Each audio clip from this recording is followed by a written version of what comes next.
Hello, LC. How are you doing? Hi there, I'm doing all right.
So LC, are you going to be at the TMS Vegas this year?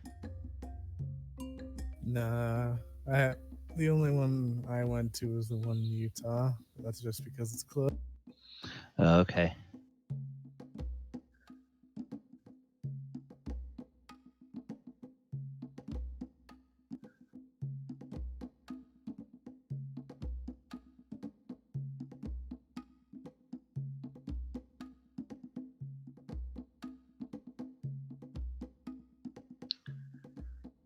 I see Mark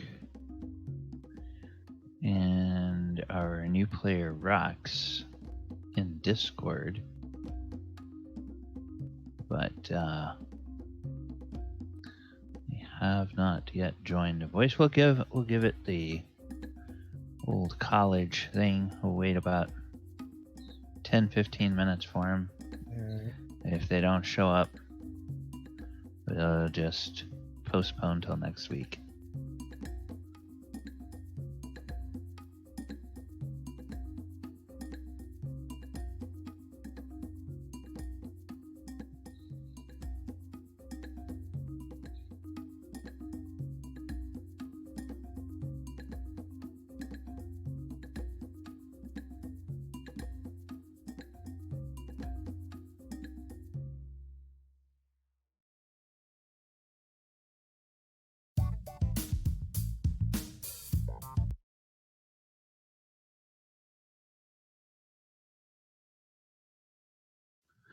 All right. Hey guys, Rox. Hey. thanks for having me. Yeah. Glad that you could join us. We are waiting to see if Mark is going to be able to join us today, or if Akio will be around. Akio looks like he's offline for some reason, so I'm not sure what's going on with him. Mark has been playing with us for a while, and LC is one of our original players. Right. So, Rox, tell us a little bit about yourself. Where you're from, how much you've played D&D, and all that. Good stuff. Right. So I'm initially from Brighton, but right now I'm kinda moving around because of work, but I'm mostly in Brighton. But as for my D&D history, I've played like 3 games. Sorry. Okay. But if it helps, I played Neverwin. All of the like the D&D based games. I've played all of them. If that helps. Well, it kind of gives you a little bit of a flavor of the game, and a bit of what the concepts behind the game in basic. This particular edition of the game, the rule set that we are using is from originated in the 1970s. Damn, that's old. Yeah, and it was an outgrowth of something that was really popular back in those days, which was miniature wargaming, where people would like build big, big work tables that would reproduce like the landscapes from historic wars, going back into the European wars or the Greek wars or the American Civil War, things like that. And they would fight battles where there would be a lot of tactics of moving around your little miniatures, and they would use dice to figure out the attacks and the damage and all that kind of stuff. And then a couple of people started to put together this idea, well, what if you had, like knights and monsters and wizards and all that kind of stuff? And that's where D&D grew out of. I'm gonna lie, that sounds like a really fun game to play. Holy shit, that sounds awesome. So and of course probably more than half of the time in those old games was spent creating your landscapes and then painting your miniatures and building all of the researching all of the period uniforms and all that kind of stuff so that your armies would look right and whatnot when you had them on the miniature battlefield there. So for this game, as we get new people coming in, there's a very limited number of classes in this one. We have the elf, which Yeah. in this version is a class, and that's what LC plays. And an elf is a pretty good fighter and has some skills to be able to use magic. And then Mark plays a magic user, which is the forerunner of the wizard. Accio plays a straight fighter, which the wizard and the fighter are both human characters. They don't allow any other classes to be a fighter or a thief or a magic user or a cleric. Those are all humans.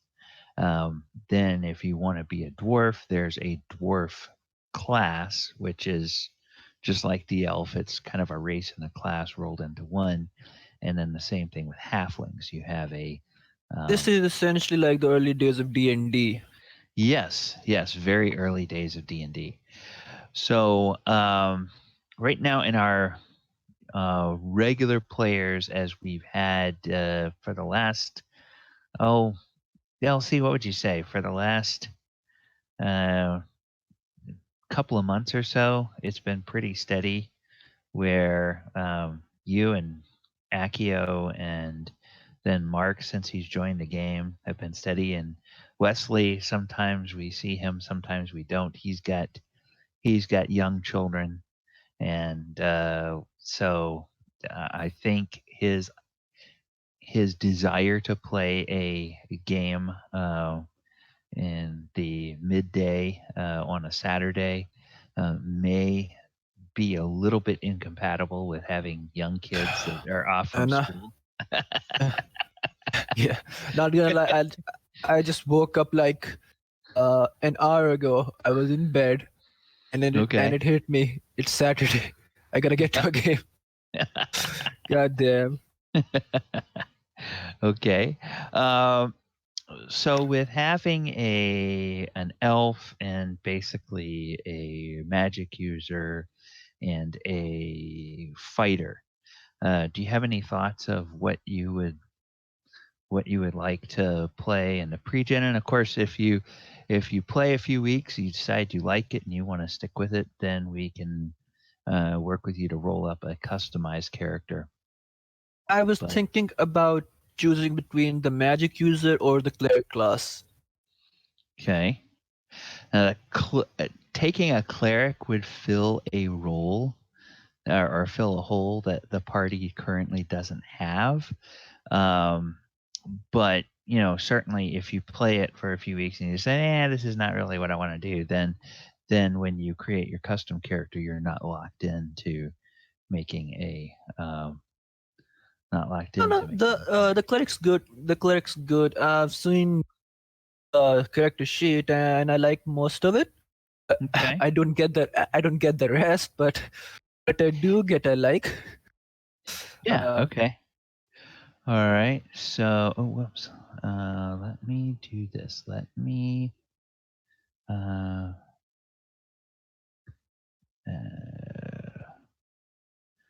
let me make a duplicate of that, and then I will bring that up.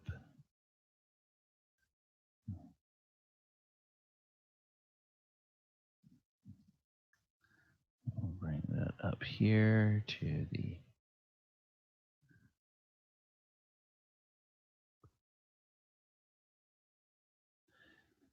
top, and I will put that in your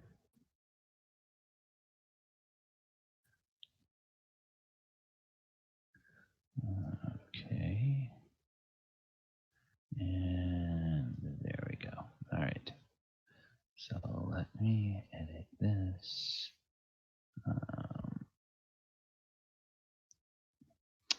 And the name that you will see on this is a totally random name created by the random generator. So you can change it to whatever you want, and then you can, if you wind up playing a cleric in the long run, you can just update the stats on this and even keep everything from the beginning. So you should see Iperif Sum or whatever his random name is in your journal. Up on the Where's my right. journal?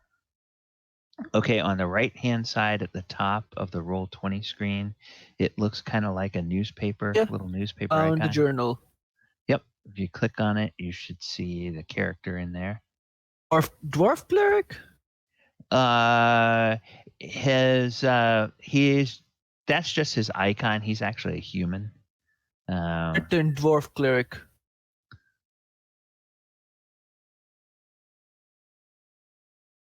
Okay.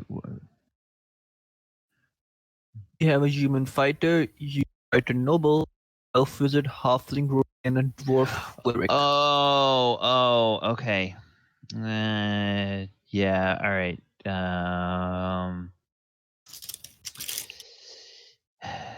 Yeah, those are, ignore those. Those are, for some reason, it dropped in 5e. It dropped in 5e random random character. So yeah. Yeah, no, well, we can just move on as it is. Yeah. Not a biggie. Yep. I'm just gonna archive those so that it doesn't do the same thing to other players, because it is kind of confusing. All right. So yes, you should see. I've opened it and it's showing the bio, the levels. Okay. Close that one. Okay. Whatever you've opened, close it.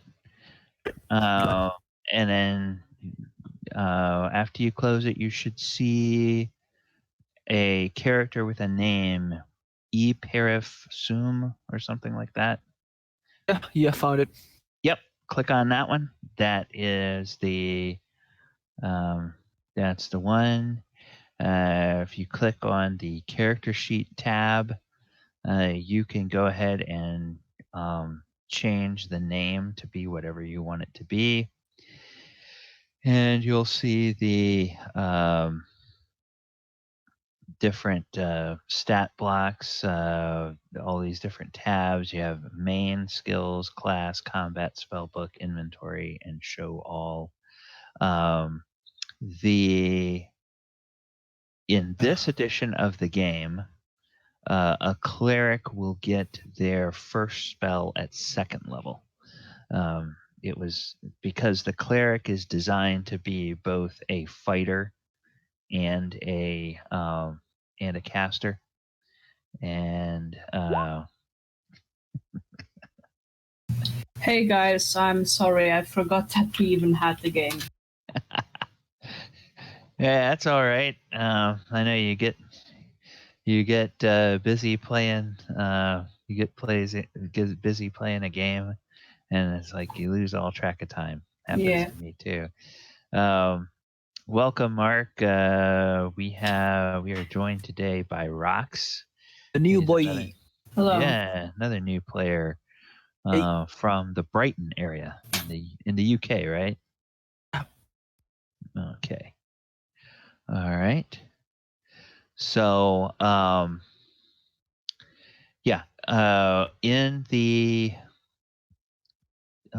your cleric character sheet, basically I'll call your attention to a couple of different areas. In the main tab, you see the ability scores. And in this edition of the game, for the pre-gens, I just gave all the pre-gens straight 11s. So that they don't have any penalties to any of their stats. They don't have any minuses to any of their stats. And then the saving throws work a little bit differently in this edition. Over on the right-hand side of that main tab, you'll see that there's 5 different types of saving throws: death ray or poison, magic wands, paralysis effects, dragon's breath, and rod staffs or spells. So if somebody casts a spell on you and you get a saving throw, you would roll the rod staff or spell. And those little buttons in the underneath the saving throw that say roll, you actually click on that little button and it will roll it for you in Roll20, and it calculates everything for you. The same shit. thing. That's easy. I was playing with people and I had to do throws manually and calculate the add-ons and bonuses. Oh yeah. That was hard as fuck. Oh yeah. Yeah. It. BT. On that note, is it's like a 18 plus. Pardon? This is like a cursing goes right because Oh. You know, it in a doesn't moderate bother- amount. In a moderate amount. Yeah, if it doesn't bother anybody else, Yeah, just wanted to get it. Just wanted to know. I will mention Mark is a bit younger than the rest of us, so Keep that in mind. I don't mind. I don't mind. Thanks, Mark. over in Europe, you guys.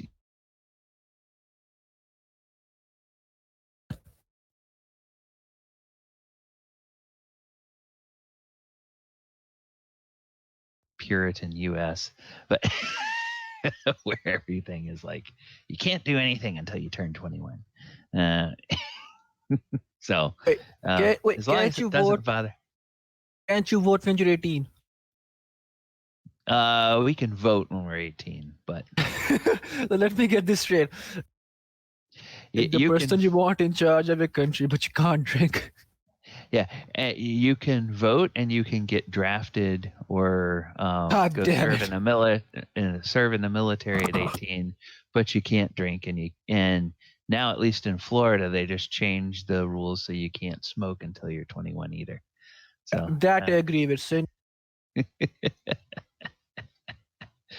All right, so then we have under the skills tab. There are a list of skills, and in the Discord under the text channel, there are a bunch of different text channels, and there's one that has the basic rules, and that lists all of the skills that are available. And we are doing a skill points system, so first level characters get 2 skill points, and for the pre-gens, I gave all of them 1 point in healing and then 1 point in some other random skill. So you have healing and bravery on this guy. When you create your own character, you, of course, can choose which skills you put your skill points in. I can't change these right now, can't I? Yeah, not at the moment. So, if possible, can you let me know about this when I can? Because if you tell me everything now, it's just gonna boop out of my head. Okay. All right. Under the class tab, the clerics do get from first level a turn undead ability. Boy. And right now, as a first level cleric, the only thing you have a chance to turn is skeletons, zombies, and ghouls. Everything else is too powerful for you to turn undead. And in this edition, instead of rolling a d20, you roll 2d12. or I'm sorry, not 2d12, 2d6. And so if your total is 7 or greater, you can turn skeletons on 2d6. If it's 9 or greater, you can turn zombies. And if it's 11 or greater, you can turn ghouls. And then every level you go up, those get adjusted a little bit. And so eventually it's like you automatically turn everything except for like liches or something like that. It's That all happens automatically. Changes show up here automatically. I think you have to, with each level up, I think you have to come back and update each one. But, it, Yeah, but that's still more convenient. yeah. Holy hell, this is amazing. Yeah, the roll buttons work the same way as all the other things. So, if you see a bunch of skeletons, you click that roll button and it will roll. Oh, hey, I got an 8. So you turn those skeletons. The combat, go ahead. Go on. Combat tab works pretty much the same way. A big difference in this edition is that armor classes are backwards. So if you look down on the left near the bottom under the combat tab, you have an armor class of 5.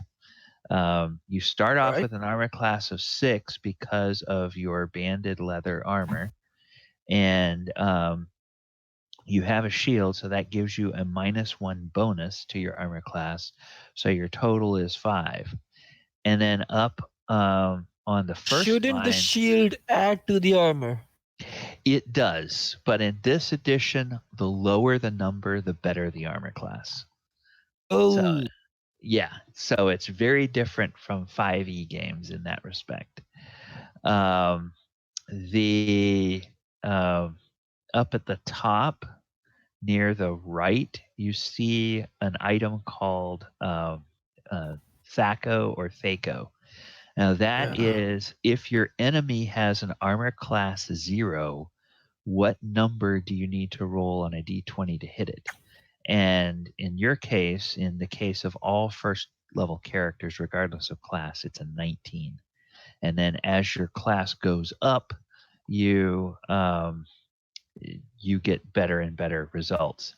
Now you notice that you have a mace under your weapons, and over at the right you have a little attack button.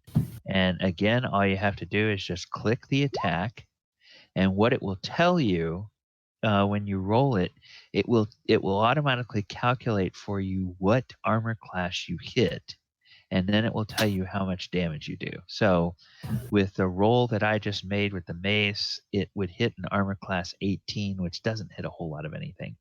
And because an 18 is a very bad armor class. Somebody running around wearing no armor is an AC 10. So I did 1 damage. and if you connect, you would do 1 damage, yes. So it automatically does the damage and the attack with the one button. So, let me get this straight. I did 1 damage to the weakest armor class in the game. Actually, I don't think there's anything that has an armor class 18. I think everything that you fight has a better, so you would actually miss. So that 1 just doesn't count for anything. If you, Alright. yeah. So now for that one, okay. That one hits an armor class 7, which does hit a lot of things and does 5 points of damage. So That's okay. yeah, that's pretty Honestly, good. this is a lot. I was not expecting something this advanced. I'm honestly impressed. Who set this all up? Yeah, this is actually a original and AD&D character sheet that actually comes with Roll20. So if you Damn, tell that's it nice.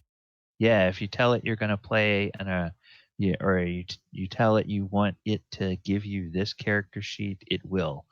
And so somebody went through the trouble of building all this stuff in and doing all of the calculations for you. So it's pretty nice. Yeah, it is. Yeah, once you get as a cleric, once you get to 2nd level and start gaining spells, you will put those spell slots in on your spell book tab, and then underneath the spell book, you can keep track of your level 1 through level 7 spells.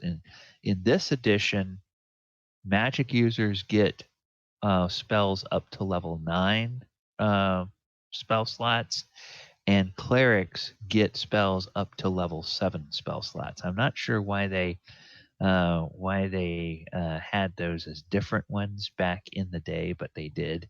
And then somewhere around, I think, 2nd edition, it was where everybody got up to 9th level spell slots. Maybe it was because that these guys are fighters too. Clerics are fighters too, so it makes sense to you buff their spells a bit to mages. Yeah. Hey, Wesley. How you doing? Doing all right. How about y'all? Oh, doing pretty good. You feeling better? Yes, getting there for sure. Good, good, good. We have a new player with us today. I was just kind of going over the character sheet with him. Hey. Rox. Rox is joining us from Brighton in the UK. So, that is Brighton, UK, right? Brighton, UK. Yeah. Okay. Wonderful. All right. And then on the inventory sheet, it just has basically all of the stuff that you are carrying. So you have a holy symbol backpack, and then all of the things that are part of your character that are not,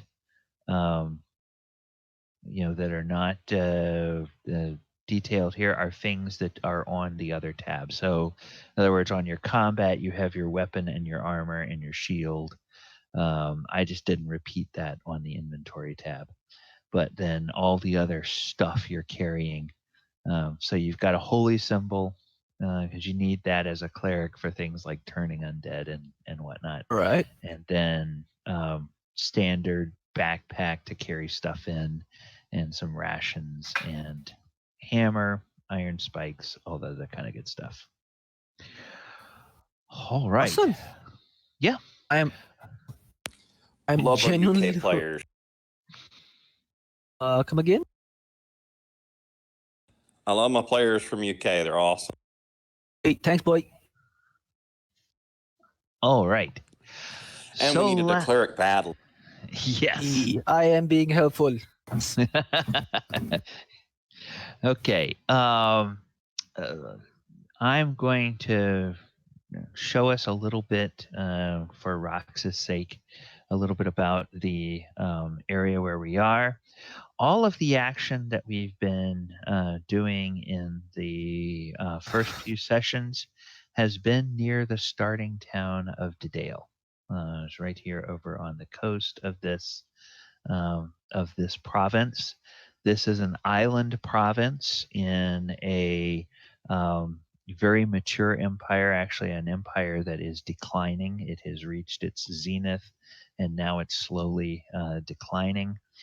And the two major cities, you have a human-dominated city called Hofsland to the north, and you have the elven capital, because the empire is an elf-centric empire, called Olenathius, which is a large port a little bit farther to the south.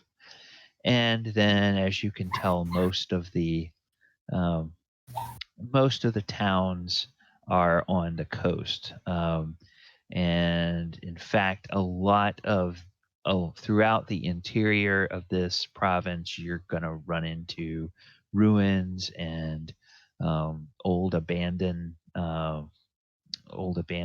settlements and things of those nature. You'll wind up seeing that contact, basically, or encroachment, I should say, by monstrous humanoids from the outside, as well as some corruption at the heart of the empire. is kind of responsible for the decline that's been happening. The bureaucrats get all fat and happy, and the they quit paying the soldiers, and the mail doesn't come as swiftly as it could, and they quit building the roads like they should, and all just that kinds of stuff. just a general stuff, huh? General kingdom. Yeah, exactly. So you have that, and our main town of Dedale is this little village here. where Hey, we have- I'm gonna be right back. I just gotta go get the door. Second. Okay, all right, Be back in like 2 minutes. okay. And for your benefit, Wesley, last time they went and started to look into the. Well, you remember that they had gone out to the lair of Bargle, and they had found those kobolds. They were able to defeat the kobolds because strategic use of the of their sleep spell that they still had available to them, and some good shooting by the party and the men-at-arms were able to do that. They captured one of the kobolds, brought them back for some questioning, and then towards the end of the session, there was actually some black-clad humanoids or humans that they later found out were humans that tried to break out both the kobold and Lareth from the townmaster's hall where they were being held.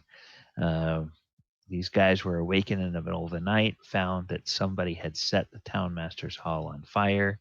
They roused a group of villagers, and again, successfully using the spells they had, they were able to mitigate the effectiveness of the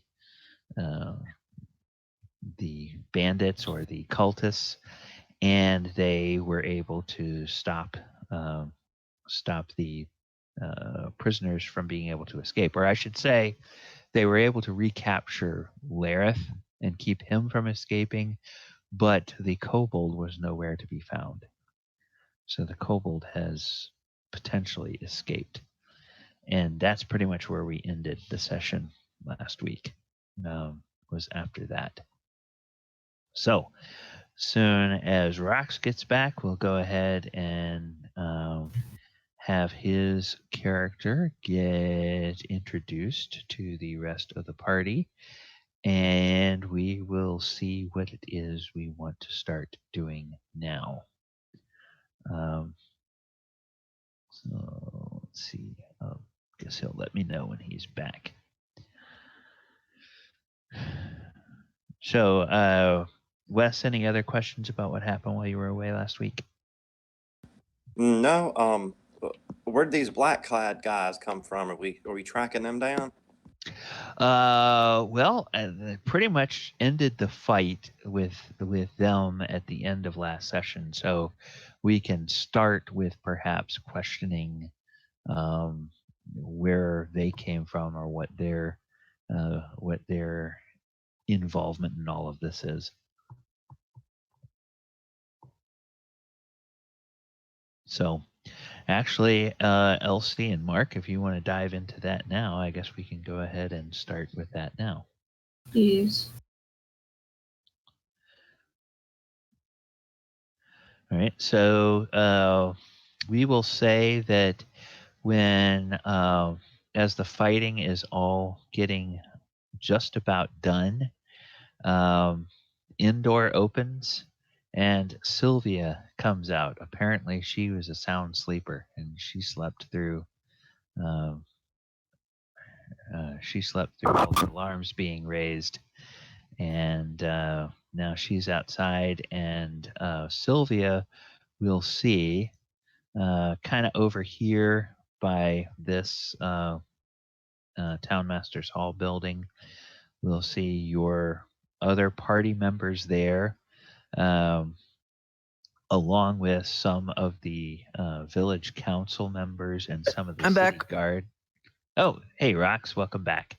Some of the town guards running up from other parts of town, as well as there was an appearance by a rare appearance by the two retired adventurers from town who came over and thought that the party had done a pretty sloppy job of not of keeping the enemies from setting the town hall on fire.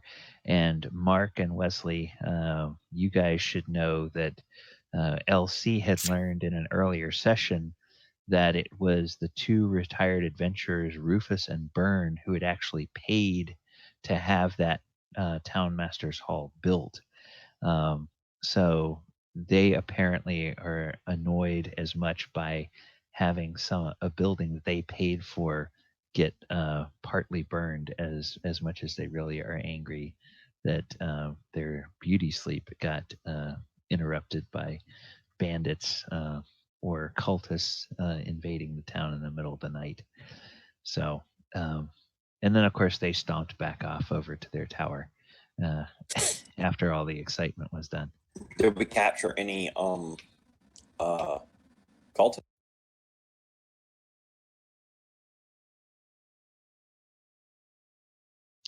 Yeah, you captured 9 of the black-clad cultists, and you recaptured Lareth, who apparently is one of the people they were trying to get out of prison. That torture a skill. I think so. Well, there's definitely like an intimidation style skill. Let's see if we go to the core rules and resources, and we open up our list of skills. Yeah, there's an intimidation skill. Yeah. I sure wish that they had invented an apply torture skill. That would be so much fun. I like that too. But by the way, do we have persuasion rules in this? You can use charisma for that. Let's see. In this first edition skill list. I believe intimidation is a strength-based skill. Yeah, intimidation is a strength-based skill. There is a charisma-based let's see. Charisma-based persuasion skill, yes.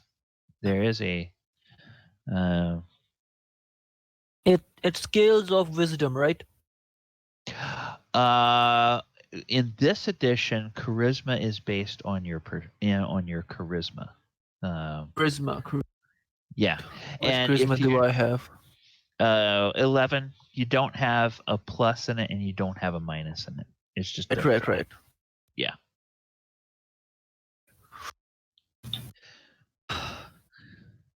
Ooh, two questions. Sure. Am I pronouncing your Galibon? Galabond, yes.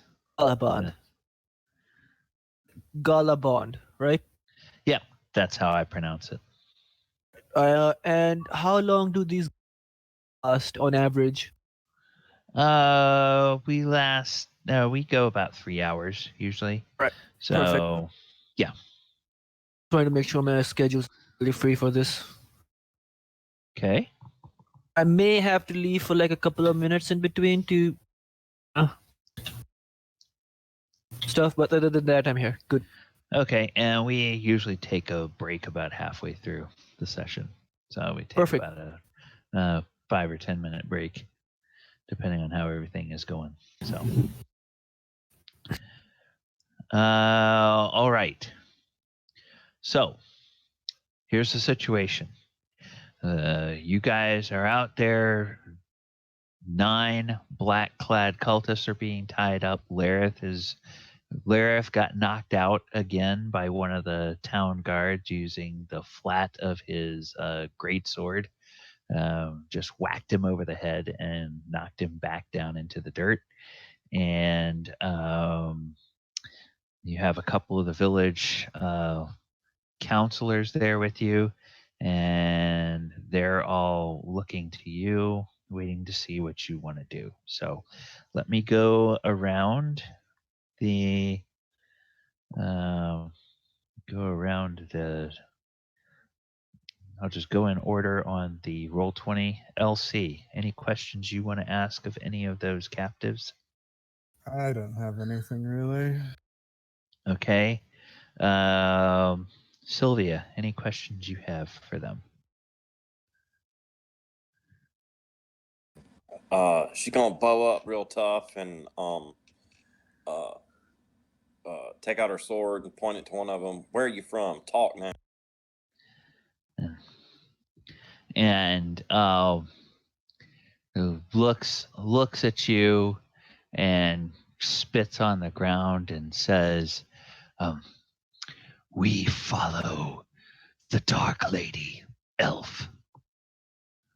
She will return the Sylvan Empire to glory." She says, "Oh, where do we find this dark lady?" You had better hope you never meet her. You better hope you start talking.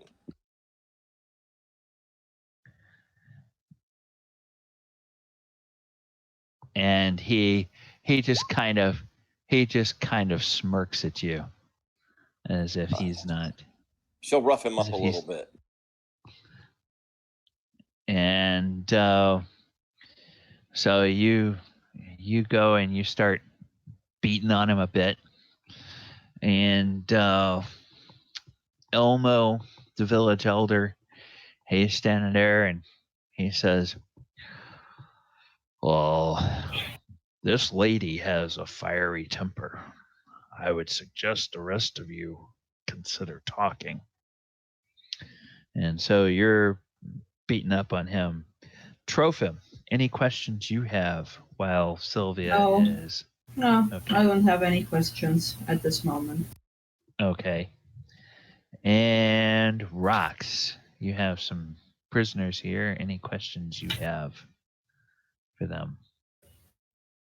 I'm just going to stand on the side and watch him rough him up. Okay. All right.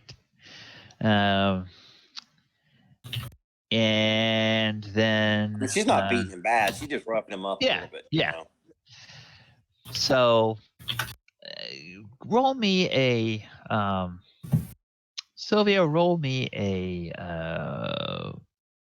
strength check. Oh, you did. 11. Okay, that's pretty good. That's pretty good. All right, so you smack him a couple of times, either with your fist or how do you rough him up? Is it unarmed attacks, or do you use like the flat of your weapon or the pommel of your weapon, or what do you do? She's just going to use her mail, the glove of her mail, of her plate mail.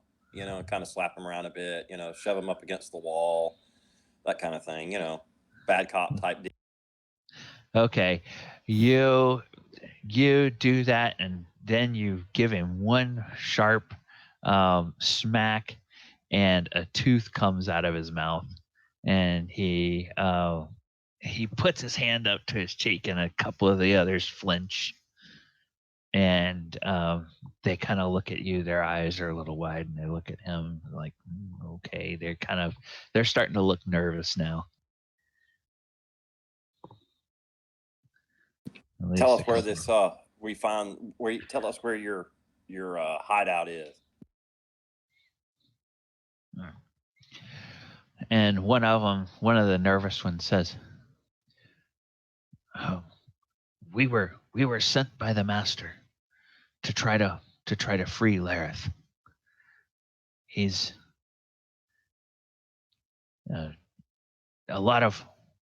he said that he's invested a lot of effort into seeing him trained, and we're supposed to get him free, or if we couldn't do that, we were supposed to kill him.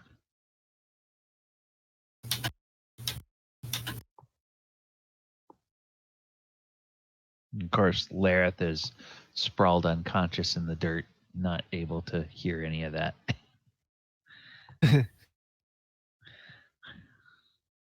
So what do you think the master is going to do about y'all failing?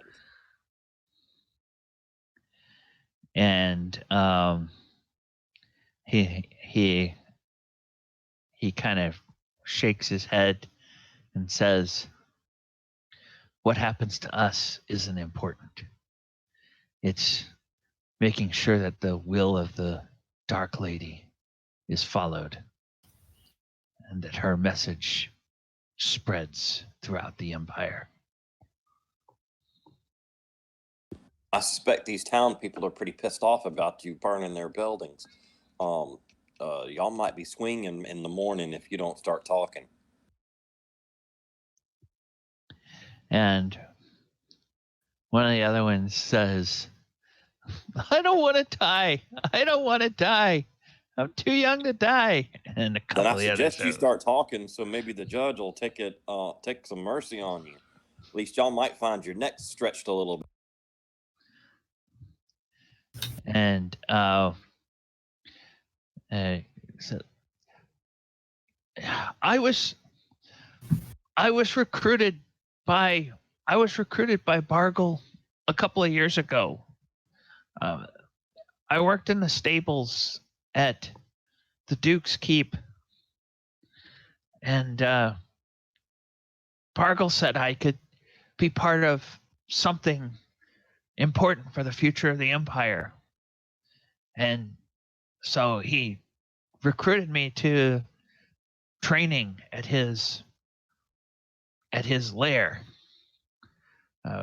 And I got training with weapons and food, and sometimes I get to boss around goblins and kobolds, and it's pretty good. And he told me that the Dark Lady was going to restore the Sylvan Empire, and she would bring us back to prominence and bring the world to heel at the leadership of the Sylvan Empire again.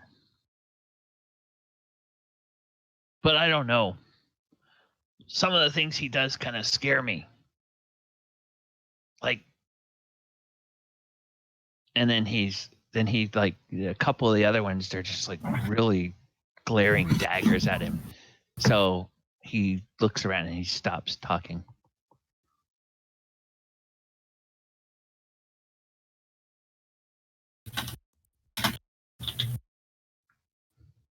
Well, Sylvia says to the others, maybe we need to separate this guy from his allies, and maybe we can get him to talk.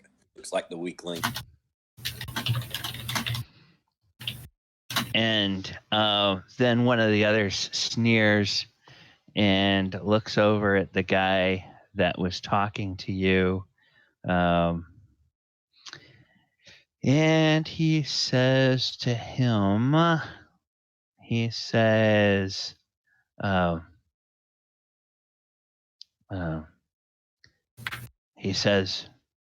Raymond, he says, you, one of these nights, you're going to wake up and the Dark Lady's servant is going to be biting at your neck. And you may squash it, but the last thing you'll feel is its poison to your veins. And she will take your life. And I will laugh when I see that. and then he spits on the ground. And the town guards are like, all right, you lot. And several of them start, it's like 3 of them for each of the other prisoners. They bind them up and take them off, and they're going to try to find somewhere to hold them, because normally they would hold people at the townmaster's hall, but the flames of that have been put out. But there's like one corner of it that's pretty well badly burned, and part of the roof is burned away. It's now all smoldering and steaming, smoking now. But the structure will survive, but it'll have to be rebuilt, and they probably won't be able to use it for holding people until it does get rebuilt. And then a few others, they bring this Raymond over, not too gently, and they shove him down to his knees in front of you guys, and they just stand to either side of him, and they're just kind of like gripping the hilts of their swords rather tightly, so that he can see them. And he's clearly scared. So I'll go through the group again. Elsie, any questions you have now for this guy? Still nothing I can think of. Okay. I'll get back to you, Wesley. Trophim, any questions? No. Okay. Rox, any questions at the moment? Steps forward and plays the good cop. Okay. Approaches the prisoner and talks about the Lord, Savior, vision, and tries to encourage. The guy's name again? His name is Raymond. I'll put that Sorry. in the Discord. No, that's fine. That's fine. Raymond Let's see. says, Raymond, son, nothing to fear. Dark Lady, as you believe, Empire, our Savior and Lord. Tell us what you know. Rox, your microphone is cutting in and out a little bit. So Is it better now? yeah, but I think we're missing a little bit of what you're saying when you were talking. So That is that might be. Okay, go ahead and repeat your question, because I'm not sure I heard everything. Let me repeat that. Rox steps forward and asks Raymond to tell us what he knows. Talks about the Lord, how the Empire can protect him, how he has nothing to fear from the Dark Lady as long as he believes in. Okay. And he says,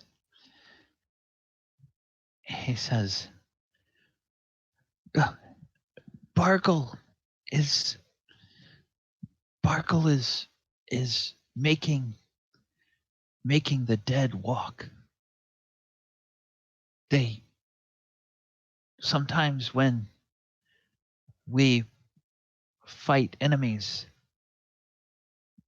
some of the soldiers bring the corpses back and they give them to Bargle.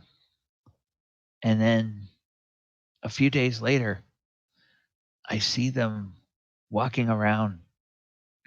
They're still dead, but they're not dead. They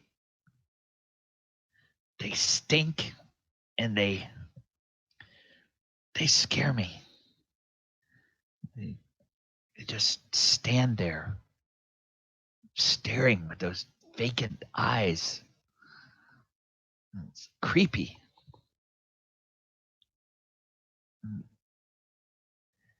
I don't know if this is what the Dark Lady is doing. It's kind of scary.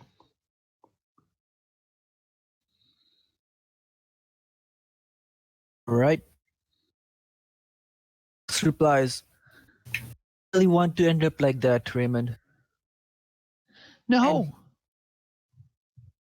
We may be able to guarantee your safety, not for the rest of your friends.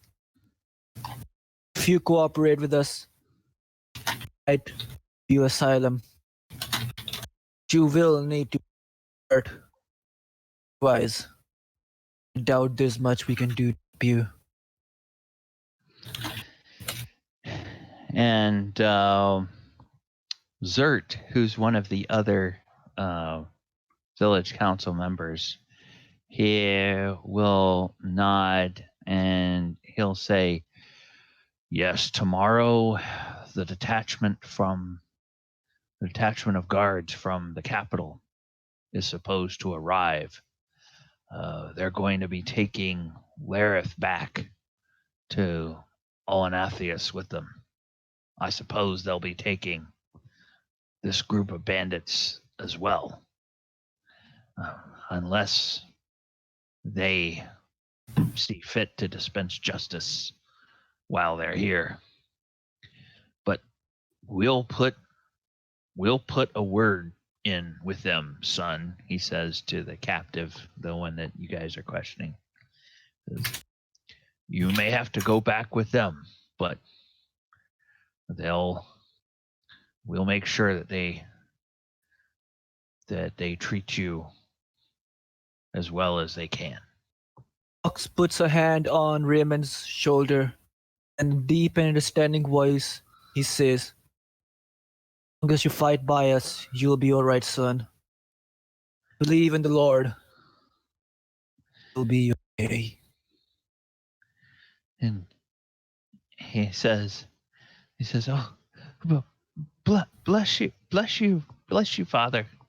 And he just kind of collapses down, and he kind of holds his hand up to his face, and you can tell that he's kind of weeping, although he doesn't cry loudly. He seems very confused and uncertain and scared about everything. Fox leaves him as is and steps back. Okay. The Elmo will direct a couple of the town guards to take him over to the stables at the town master's house, and put him in one of the stables and post a guard, and see that they'll also tell him to bring him some a blanket and some food and some water, and they'll just keep him on guard until the folks from the capital get there the next day. Sylvia wants to ask him if he'll tell us where Bargle's hideout is. Is the thing he was talking about where he was training at? And he will, and as he describes how to get there, you guys will all realize that the lair he is describing is slightly in a different location than the one that you went to where you found all of the kobolds. Now, the kobolds that you captured did talk about a master, and did say that the master made undead, but this Raymond is telling you correctly. He's telling you to go about a mile or two further down the road from where you turned off to go to those ruins, and instead of going west towards the sunset, you go east about a half mile, and there's a small fortified ruins there where where Bargle has his headquarters, and where he has been trained.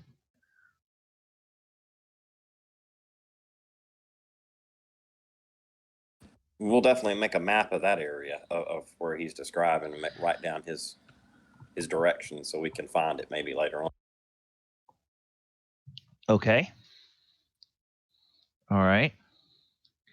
Anybody else have any other questions for this guy? No. Okay, so the rest of the night passes without any further incident. And the following day, about midday, there is a rather impressive looking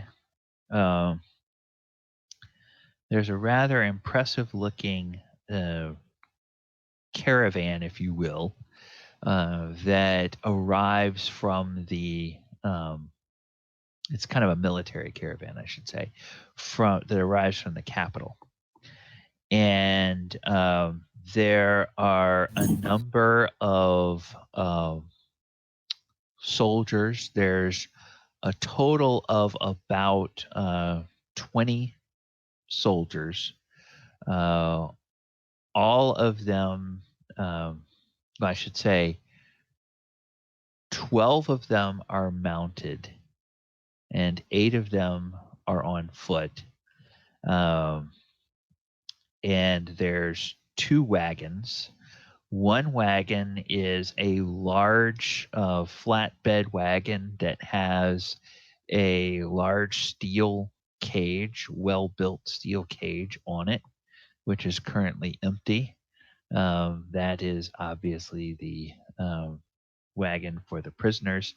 The uniforms of all of these soldiers indicate that they are from the royal or the capital, which is under control of the queen, as she is called here, or the governor, as she is called at the imperial capital. Your province is so far out on the edge of the empire that everybody has pretty much gone back to thinking of it as almost like an independent area, unless anybody really needs the help of the empire. Then they say, well, why doesn't the emperor come and help us? But when you don't need the emperor, oh, this is just our own kingdom here. So it's one of those types of things. The captain of this force is a man named Boris, Captain Boris, and I'll put that in the Discord. Captain Boris of the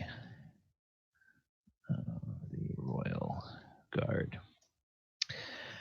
He tells you that 8 of his men we're planning to go back to the capital with the prisoner Lareth. The other 12 are here to assist the village guard in finding and clearing out any strongholds of this cult that may be in the area here. And so he wants to talk to the prisoner, and the village council talks with him. And before that all happens, any questions you all have for the captain?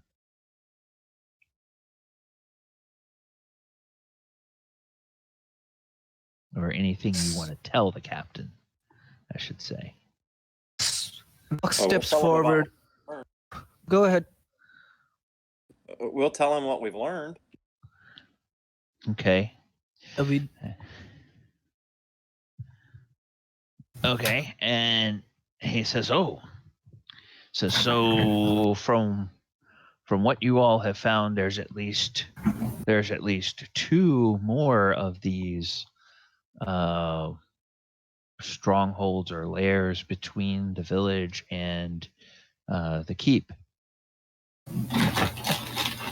And Elmo will say, "Well, yes, if what we've learned from the prisoner is true, that's the case." He says, "These adventurers have been very helpful. They cleaned out a moat house near to the town that was being used by bandits, and it apparently was the closest stronghold of this cult that was here, and that's where they found Lareth and brought him back to face justice.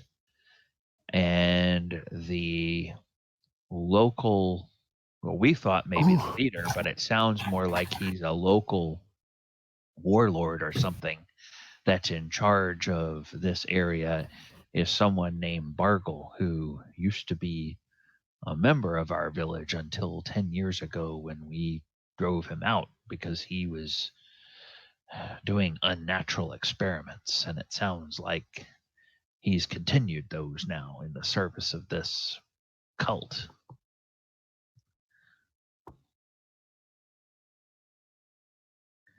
And while Elmo is talking to him, Boris is looking at all of you to see if there's anything you all want to add.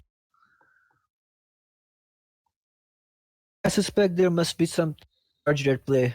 I have an ominous feeling that there's something we're understanding at the moment. How fair is everything back at the air? Buck says.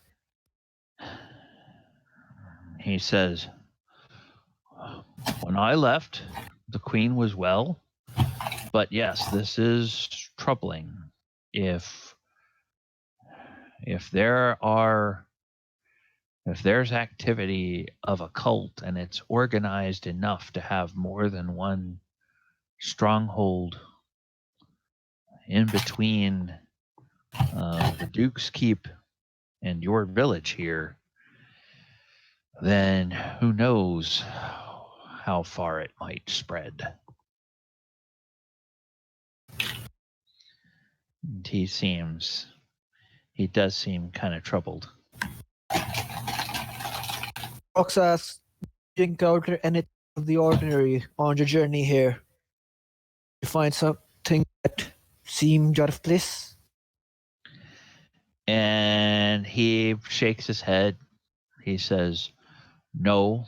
He says, "But we are a rather large force of obviously well-armed and trained soldiers.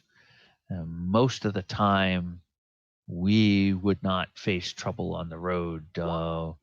Most of the trouble that comes in the outer areas of the province are from bandits who would attack lightly guarded merchant caravans. It's my understanding from the message we got at the capital that that's originally what led them to ask adventurers to look into the problem, was that caravans were being attacked between Hosland and the keep as they passed through the village."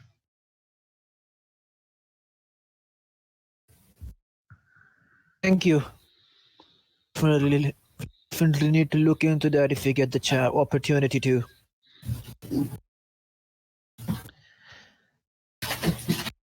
And he nods. And so while you guys are talking to him, there's a couple of other village council members that are talking to some of the soldiers, and then a lieutenant comes up to Captain Boris, and he sort of waits until Captain Boris finishes talking to someone, and then he steps up and he whispers something into Boris's ear, and Boris frowns for a moment, and then he looks and he just gives a single nod of his head, and the lieutenant runs off. And then a moment later, you see the soldiers from the capital. They are with the village guard, and they're bringing the 8 prisoners, the 8 cultists, out from where they have been held overnight. They've already put Lareth in the on the cart with a large cage, and they have 4 guards around that, 4 armed soldiers around that. And there's a group of 3 village guards and 1 royal guard with each of the 8 prisoners. And they mash the prisoners down to their knees, and the lieutenant pulls out a small scroll and unrolls it and says, "By the order of Captain Boris, with the authority of Her Lady, our Queen, I hereby sentence the 8 of you to die for the crime of consorting with necromancers and monstrous humanoids. May the gods have mercy upon you. We don't have time for that." Rolls it up, and he gives a nod, and then one by one, the soldiers from the capital, they pull out each of them pulls out a rather wicked-looking dagger and just goes over and slices the throats of the cultists. And What about our little dude, the one guy who was talking? Oh, no. He is brought out to basically watch that. Harsh. But he is not executed along with the others. And so they after they make him watch that, they take him and they throw him in the cage along with Lareth, the cult cleric. And of course, Lareth glares at your friend Raymond, and Raymond just sort of shrinks over to a corner of the cage and just kind of curls up and in almost like a fetal position, and he's just like, he's terrified now. Apparently he has to stay in that cage with the cleric all the way back to the capital. So he's not looking forward to that, apparently. And then with that business done, they take the bodies of the cultists, haul them off to an area of town where there's a basically a town cemetery, and they get busy starting to dig a rather large, shallow grave that they're just gonna toss the cultists into.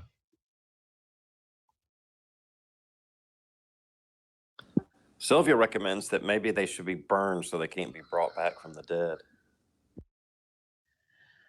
And if you mention that to Captain Boris, he will nod and say, "That's probably a good idea. If this dark lady is attracting necromancers, then who knows what lengths they would go to try to recover the corpses of their own dead." And he gives orders, and it actually is less work for them because they don't have to dig quite as large of a grave. They just build a pyre, throw all the bodies on it, douse them with some oil, and then they light it on fire. And so after a couple of hours, there's a large bonfire going, and the corpses of those 8 are burning. And Someone get some marshmallows. That's nice.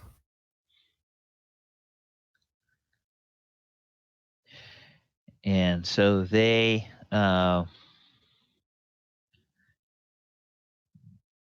will do that.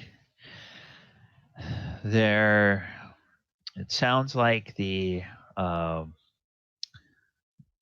guards are going to stay in town or stay in the village overnight. They have a rotation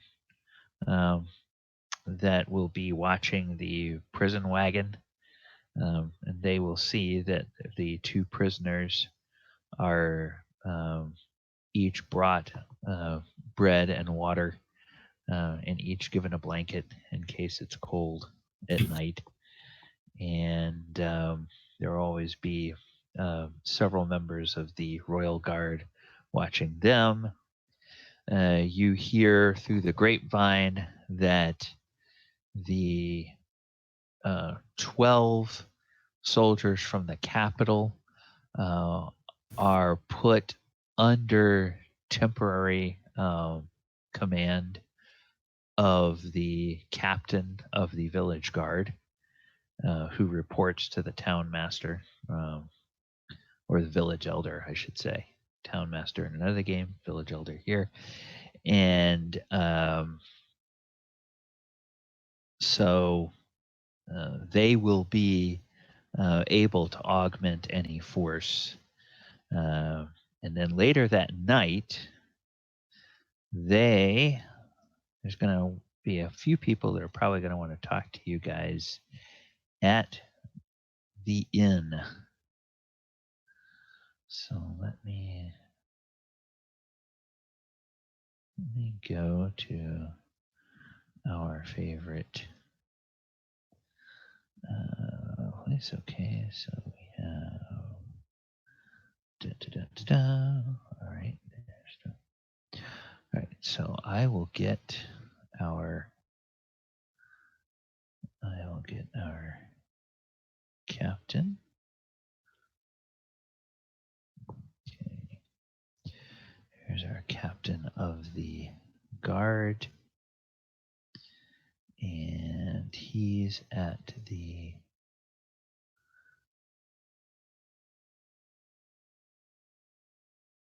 okay.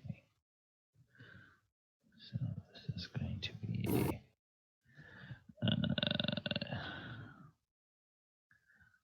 Captain Boris.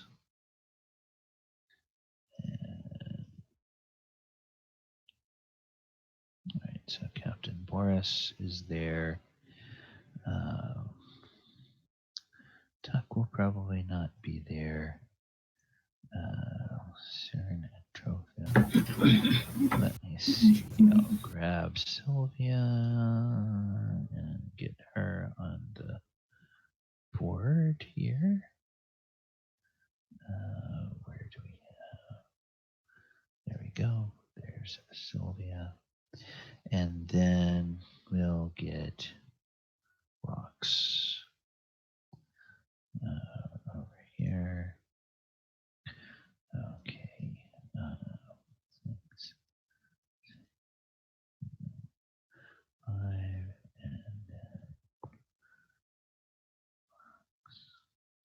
and this is okay. And all right, and then this is Sylvia.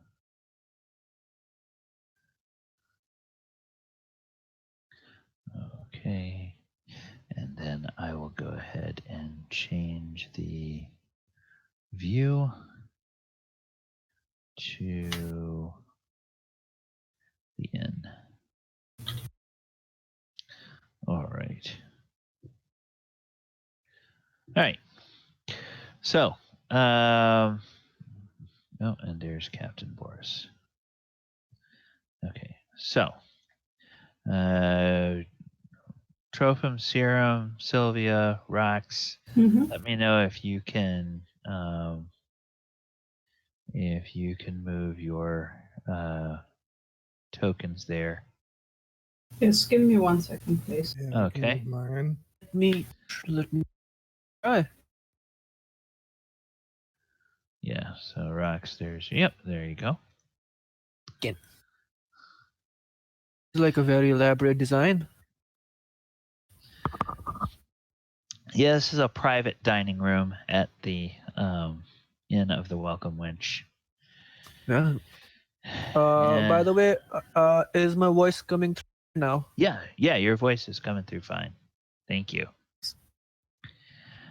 Yeah, I'm gonna move that to. All right. This is the bar. That's actually a large fireplace. This is the bar over here. Right. But there's a private dining room, so they are bringing you your food and drink here. And before we get into that dinner, we're right at about halfway through our session, right at about 1:30. So let's go ahead and take about 10 minutes. Let's come back at 35 after the hour. So it's not quite 10 minutes, but I'm just gonna be here. Let me know when you Okay. guys come back.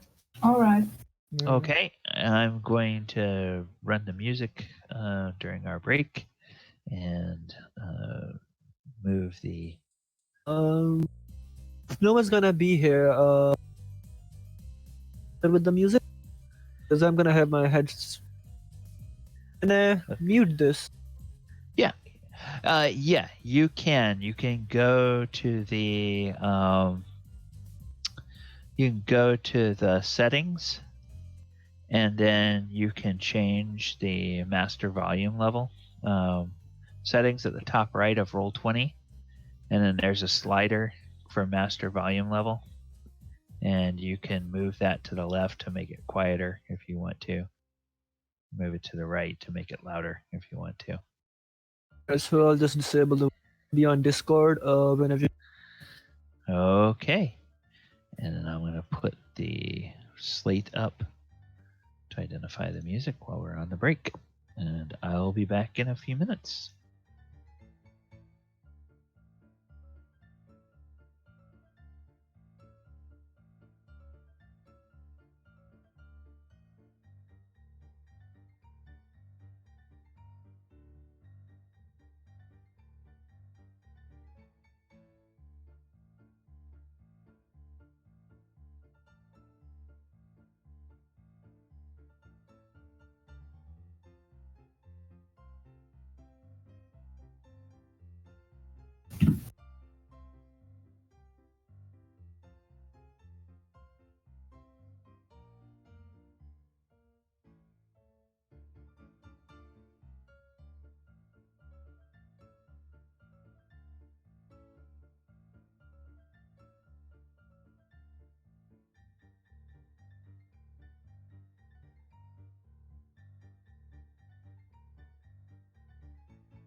All right.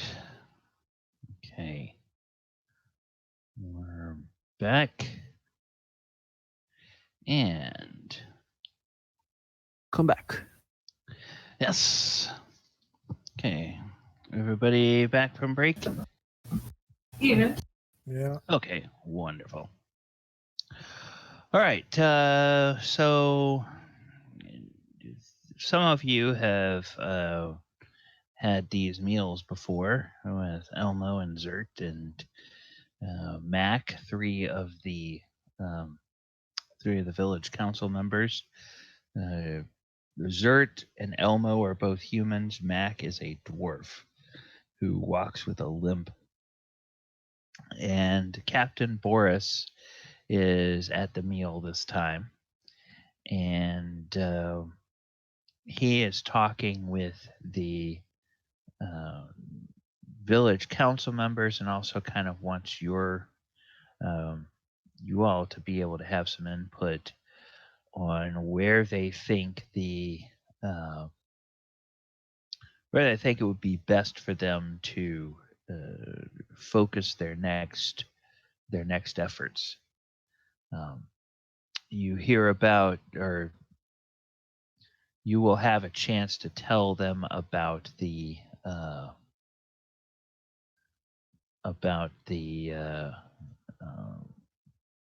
hideout that you went to, and then they also talk a little bit about the directions to get to the other hideout that Raymond talked about.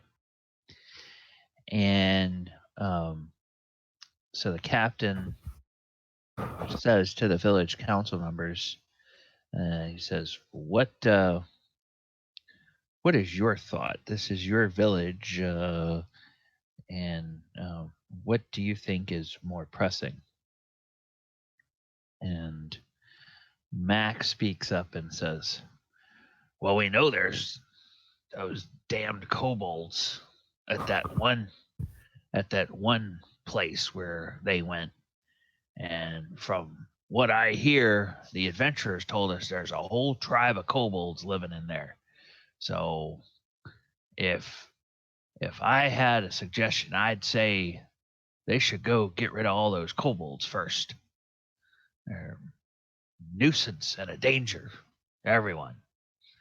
And then we can smoke out that Bargle when we know that all the kobolds are gone.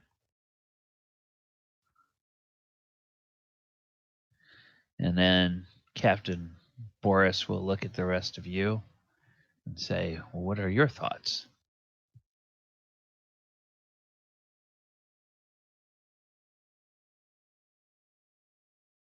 I definitely think going after the fortress we've already scouted out to know a bit about would be the easier of the task, and divide and conquer, take out the easier forces before the tougher ones. He nods, and Zert looks at Captain Boris and said, do any of the men that you're leaving with us have skills in woodcraft or hunting?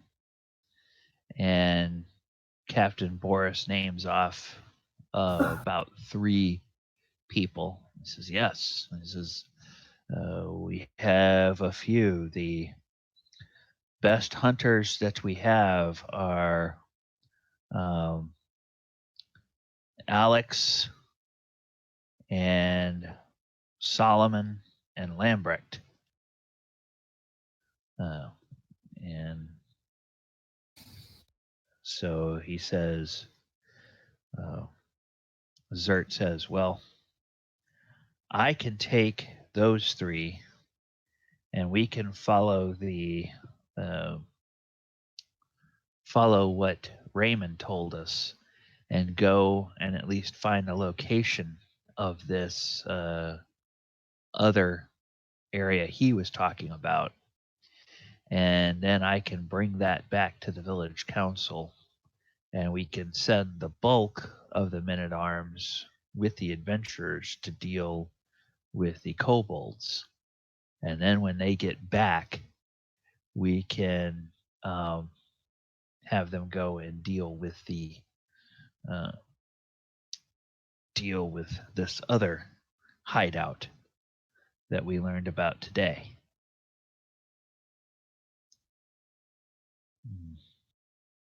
Fox just sits silently in the corner of the room, getting shit-faced on drinks. Not much about what's going on. All he cares about right now, the drink. Okay.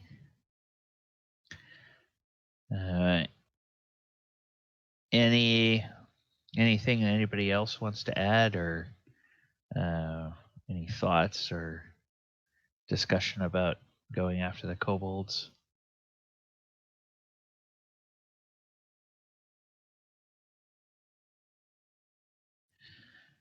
Okay. Boris says, well, I'm leaving a dozen men here in the village. They will answer to the village elder while they're here. Of course, when they return to the capital, they'll report everything to me, so you can send any reports with them. And if you're going to take 4 or 3 or 4 with you, Zert, then that leaves the others to either help the adventurers or help the village guards patrolling the village. And the council members say yes, since they brought in Lareth as a prisoner, they have had more guards on duty during the day. But now that there's been this jailbreak attempt, they realize they probably need to have guards patrolling both day and night. They really weren't expecting anything at night, being sleepy little village like they are. Boris says yes. In the capital, we have to have patrols night and day, just to deal with the petty crime. Now we may have to increase those if this cult is getting more active. So the village council asks you all how soon you would be able to go back to the hideout with your new reinforcements, and they kind of hope that you can do that sooner rather than later, but they'll try to figure out how long you guys think you need before you're ready to head out. A few hours. Okay, well, yeah, of course, in the morning will be fine. And so Captain Boris says, yes, if you leave in the morning, you can travel with our group back on the way back to the capital as far as your path takes you before you have to turn off for the fortress or for the hideout. And so they all nod. The rest of the evening passes.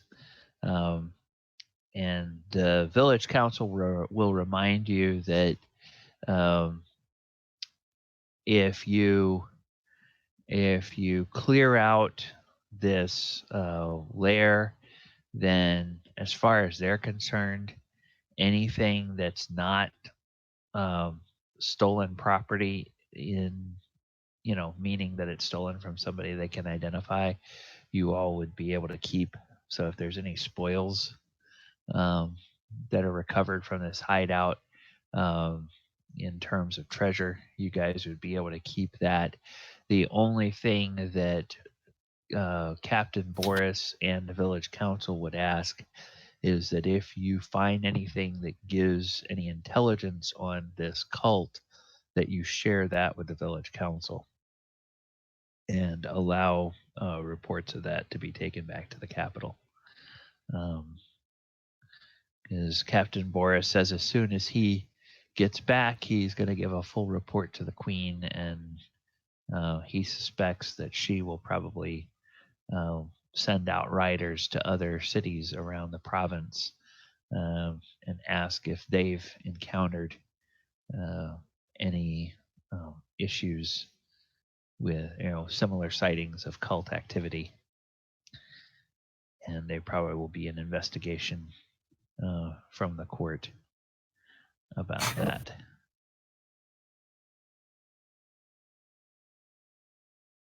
Says, no problem. Polishes off his sixth beer. Okay. Well then, in that case, we will go ahead and if there's no other discussion, we'll go ahead and we will fast forward through the Going to night. talk about Rox's crippling alcohol depression. We're just gonna gloss over the fact that this dude just bought 6 beers. Short time we were here. Yeah, it's it's village beer, so it's tasty, Cheap stuff. but it's not the strongest stuff in the world. So it makes you go to the outhouse more than it'll keep you from waking up in the morning. It's- So in the following morning, the caravan starts to head out to the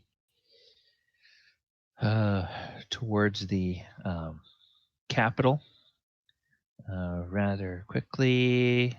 And you guys, I'm just going to move everybody to one little group so I can grab these 4 tokens easily.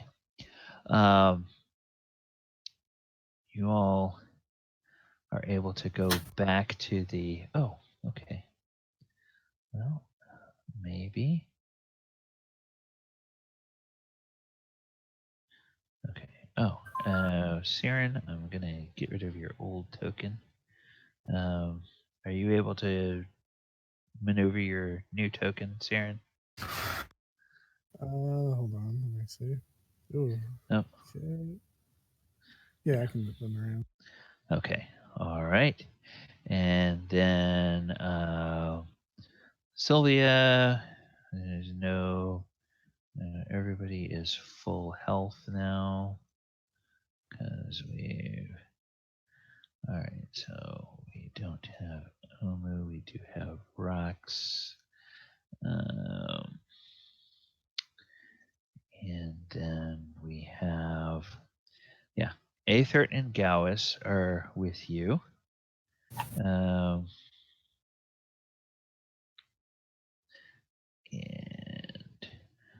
Aethert and Gowis are with you. The other guards are going to be here with you from the capital. And let's just copy them. They are going to have 3 guards with you. So they will, you can deploy them however you wish. You can either have them go inside with you, or you can have them stay out and guard the animals, or whatever. So we'll copy them. And then let's see. So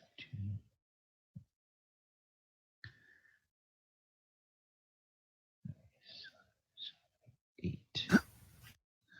And that's going to be 8. And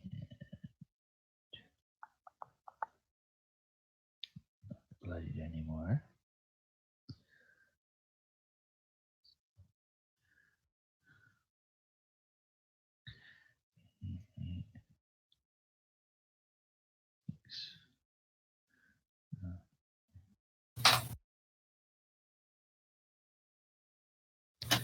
All right.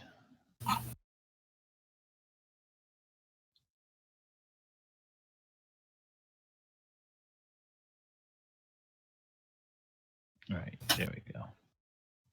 Now their stats are all correct. All right, and of course you see the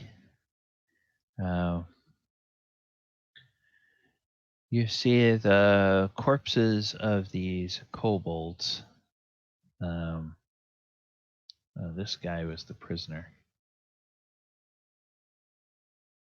So he's not there anymore.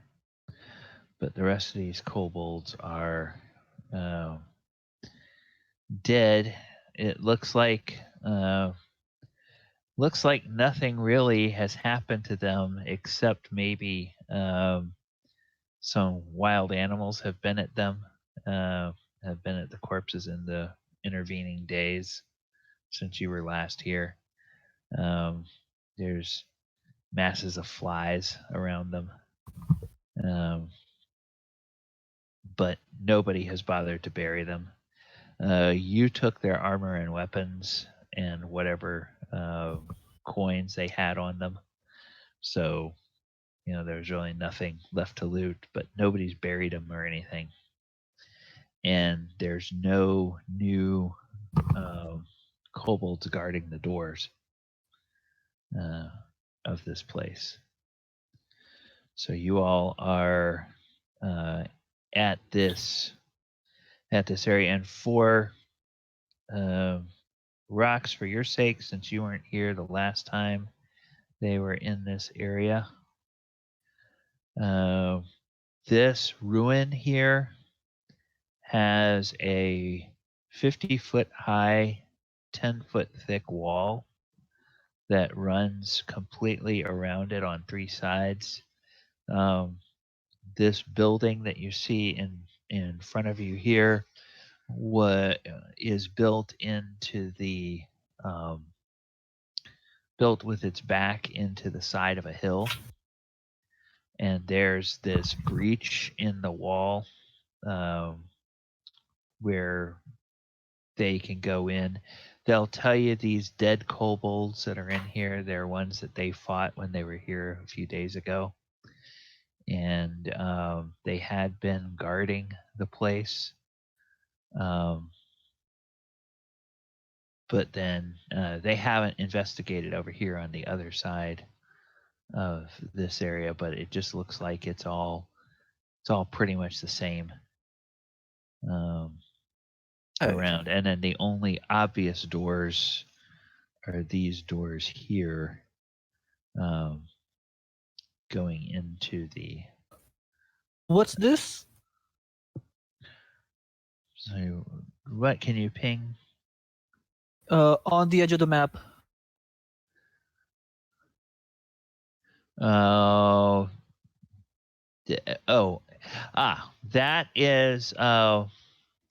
That is the old gates from the front of the main entryway, where they had been pulled down and tossed aside, and they found a carrion crawler there when they were here before.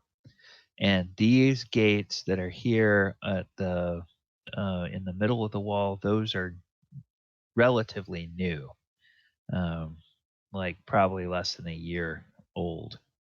you know, and rebuild. So whoever, whatever this cult is that has taken over this place and put these kobolds here, they did some work to renovate it. Obviously, they never repaired that breach in the wall, but they did some work here. All right.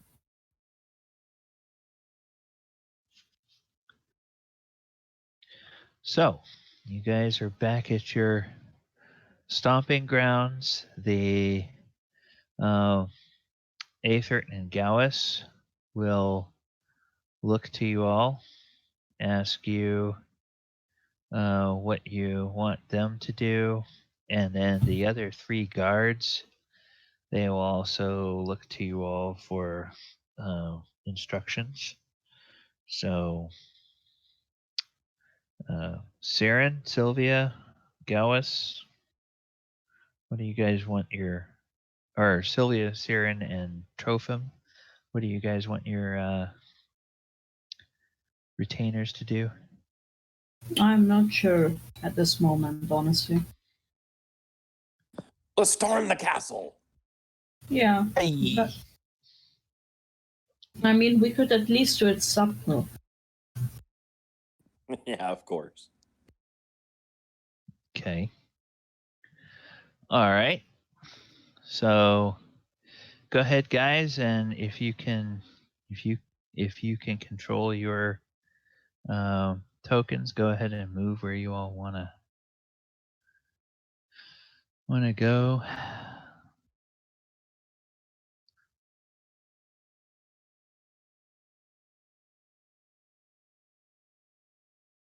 Ah, the classic frontal assault. Bird is the only way to go.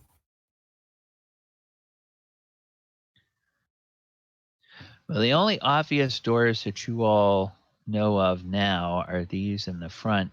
You didn't see any over here on the one side, but as I mentioned, nobody's fully checked out the other side. So I don't know whether you all want to just start going in the front or whether you want to check around the other side first or what you all want to do. Which sides? As you're In looking here? at the screen, all the way to the Here. yeah, all the way over. Nobody's checked out over here to the right to see what's over there. That sounds like a good job for a lackey guard or a good old red shirt. Okay. Them earn So their keep. okay. Couple of these guards will head over here and they will take a look and see what's over this way.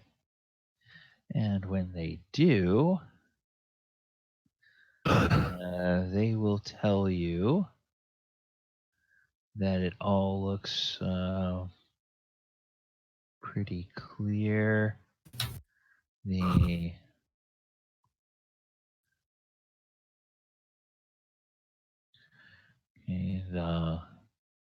well, it goes back. There is a little area they see over there, but there's no other entries.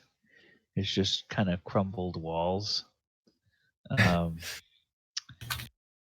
And the kobolds had told you, or the kobold that you captured had told you that as far as he and the other kobolds knew, there was only the one way in or out. But he did say that the master was able to get in and out by some other method that they weren't aware of.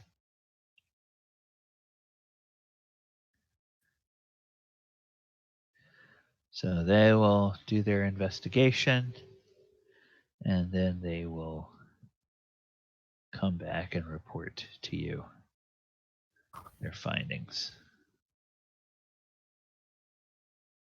Shall we knock then? I say we shall. Yes. All right. So you guys head up and okay. As you guys head up, the path from the gate in the wall leads up to the doors of the castle ruin. The walls of the castle are firm, and this appears to be the only entrance. Do the doors open inwards or outwards? Looks like they open inwards. The hinges are not on this side, so it probably means they're on the other side, and they probably open inwards.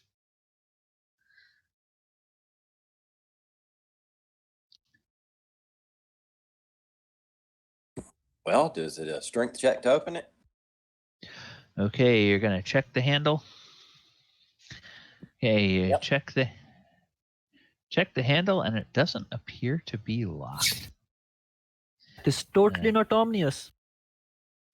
And it the door looks like it will open rather easily. And when you open the door, beyond the door, you see a chamber. This chamber is 30 feet to the back wall and 40 feet across. There is one other obvious door straight in front of you, and there are two openings off to the one to either side, one to the left, one to the right. So this large room has 5 entryways. The door you're coming in, one in the east and one in the west, and then another door in the middle of the south wall. A large marble fireplace is in the middle of the north wall. So there's a long wood table, 10 feet wide and 40 feet long, that fills the center of the room. It's surrounded by 12 plain wooden chairs. Okay, I'm sorry. I am mistaken. This is not a... Whoops. This is not a doorway. This is a fireplace.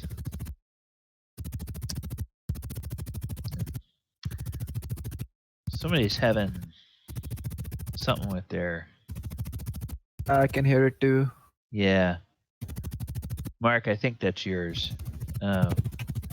Something going on with your mic. It's...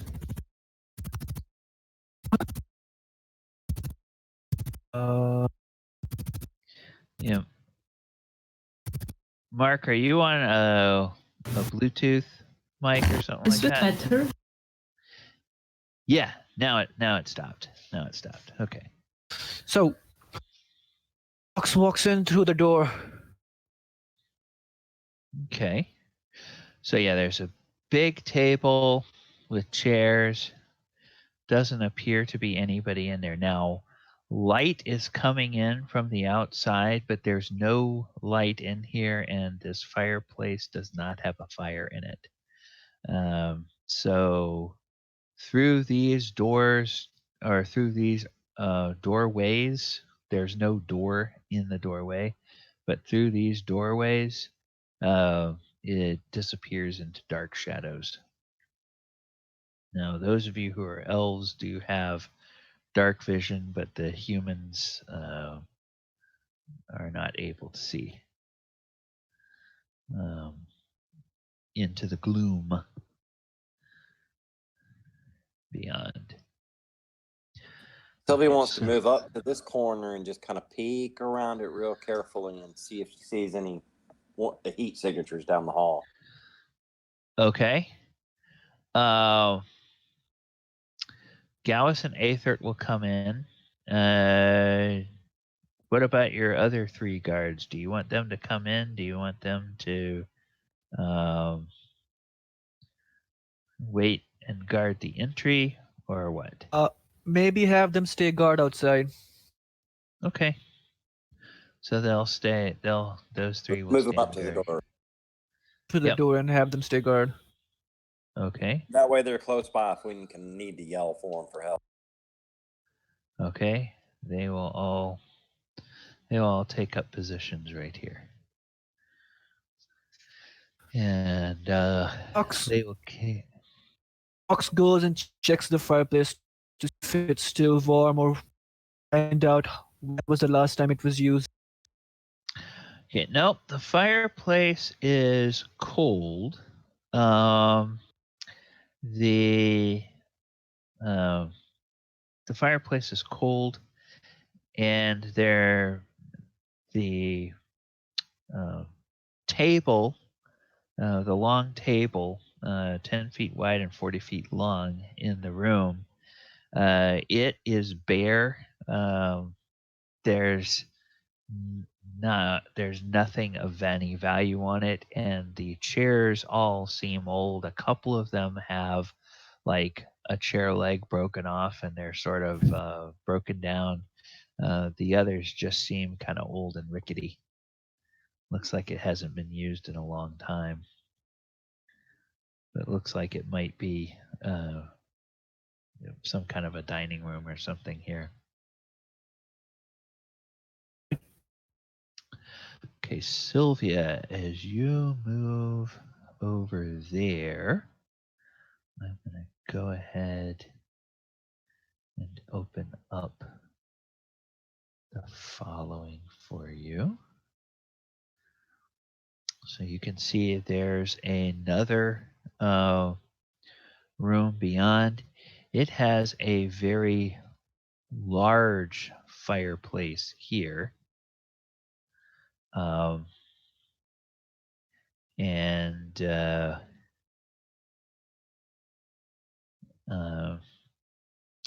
again, there's no fire in the fireplace. There's another doorway beyond into yet another chamber. And you don't see any obvious infrared signals of anything alive in there or anything moving. Right. Okay. Ox moves up to the other entryway, peeks Okay. around the corner to see if there's any Okay. sign of life. Yeah, as a human, it's pretty dark. There's no light sources in there, so you can see a little way in, but not a whole lot. So let me just go ahead and say that you can see about like that into there. Okay.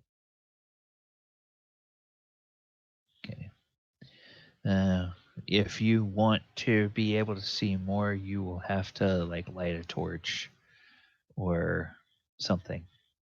So I have Fair a enough. torch.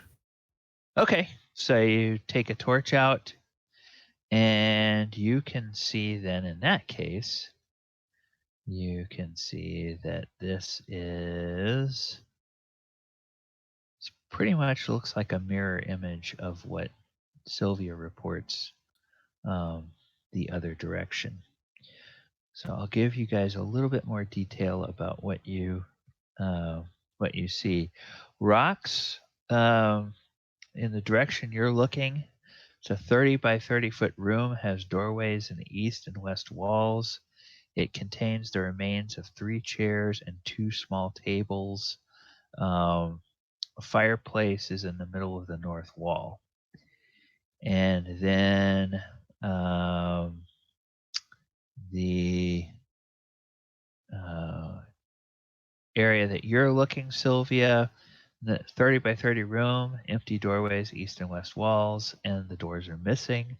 Fireplace in the north wall, and the room contains the remains of 4 chairs and 1 small table.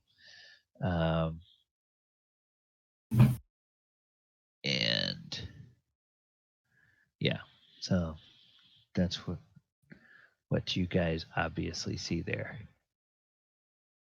All right. So which direction do you guys want to go? So yeah, do you want to go in separate directions or do you want to go together? Never split the party.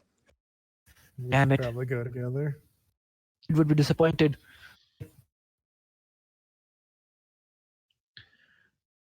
Okay, To the right. go to the right, follow Sylvia. Hmm. Is that what we're thinking? Sure. Okay. All right. And so your Gallus and Aethert, they will follow along. And Well, since okay. Sylvia, I guess, is the only one that has infravision, she'll move ahead and check out the next room with her infravision. Yeah, absolutely. Actually, Siren also has infravision as an elf. I don't know whether he remembers. No, I remember I've been for vision. Okay, all right. Okay. Well, Sylvia, as you start to look into this room, you don't notice a heat signature as though something is alive, but there is movement that catches your eye, kind of in the far corner of the room. We're back to the party. We got movement. Over here. And what you see is you see a figure that looks like a humanoid, but it's moving very stiffly, and its arms are just sort of hanging down by its side, and its head is a little bit lolled off to one side. And it is not generating heat the way a living creature should be. And having experienced the ghouls before, she would probably realize these are undead. Okay. So she would take out her longbow and try to put a couple of arrows in it. Okay. Are you gonna alert everybody? Well, they'll see her take her bow out Okay. and start drawing an arrow, so they should be pretty obvious that combat's coming. Okay. All right. So go ahead and take a shot at the creature, if you will. Let me find the attack button here. Yep.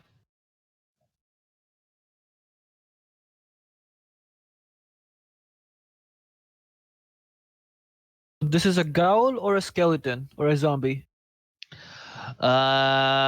It's, well, you haven't seen it yet, but Okay. yeah, what Sylvia sees it does have flesh on it. And it is shuffling quite a bit less nimbly than she saw the ghouls moving around Zombie. in the other area. AC 17, that's not quite enough to hit, so your arrow clatters to the side, and that is indeed going to be time for initiative. So everybody can go ahead and roll initiative now. Rox, If you Mhm. open your character sheet on the combat tab, there is a I think there's a Initiative, button. yeah. Yep. For Initiative. Yep. I shall roll that. Okay. If you click on your Okay, Uh, that's great. It's hey, it says you wanted to send the result of this roll turn taker, but no valid token was selected. Correct. I was just going to tell you, if you will use your 3 that you have, but if you click on your token on the map and then click the initiative roll, it'll actually automatically add you to the initiative counter. So should I roll again? Nope. I'll add you. I'll add you to the initiative counter. Manually. What does initiative do again? It just sets the order for who acts first in combat. And then we'll do our Gallison. And then we do our zombies. Okay. So add a turn for them. All right. So Gallus.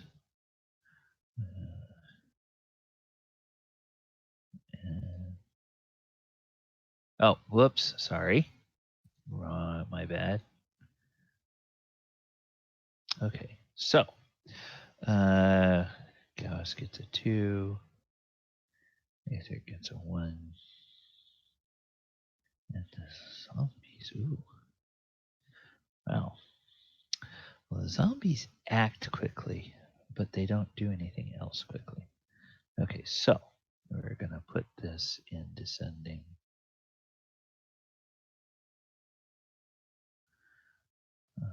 In descending order. And, all right. Trophim. Yes. You are up first. What would you like to do? So only the zombies, right? That's all you can see at the moment, yes. Okay, so I step up over here, I guess, and Okay. try to shoot my sling. Okay, you're shooting what spell? I'm sorry. My sling.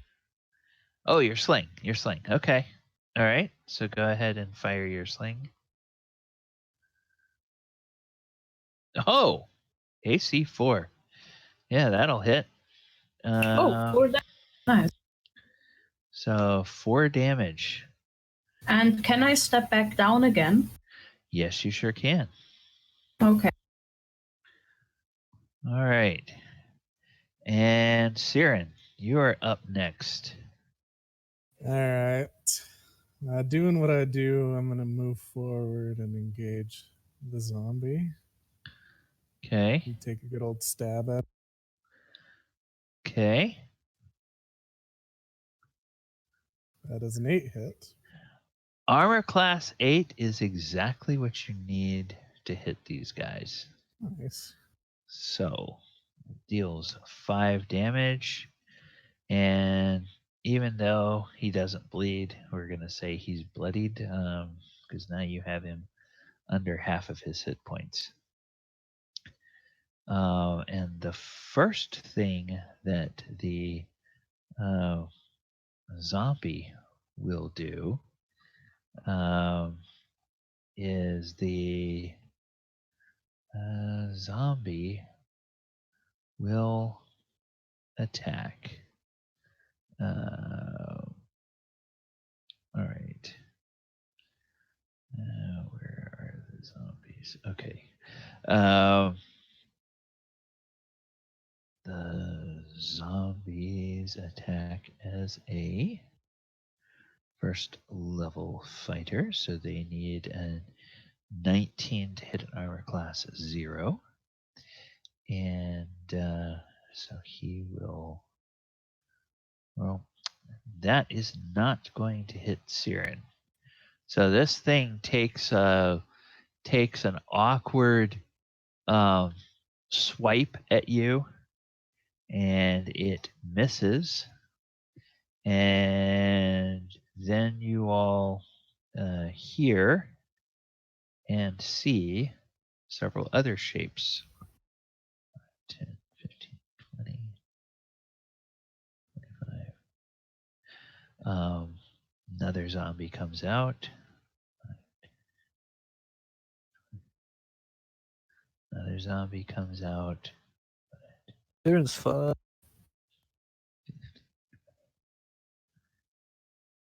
Another zombie comes out.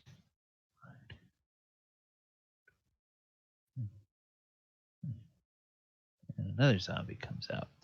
So now there's 5. And these 2 got close enough to Siren to take an attack. The other 2 cannot get close enough to take an attack. So that's a miss. And that's a miss. All right. So Sounds lucky. yeah. So Sort of.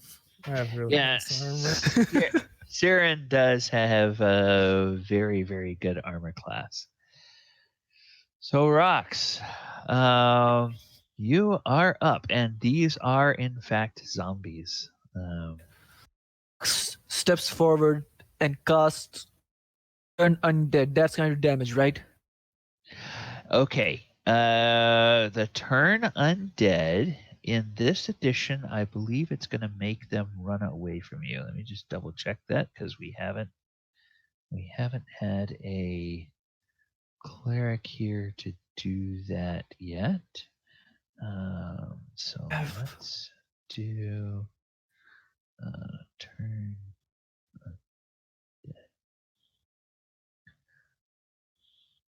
Okay. Let's go. The cleric. Much the way a vampire recedes from a holy show. Yeah. So character create. Oh, come on. Character class is cleric right there. Okay, so the cleric. When you turn undead,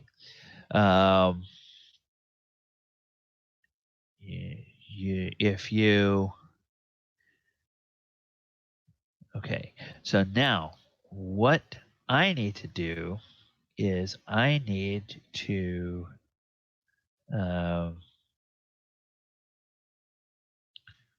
hold on.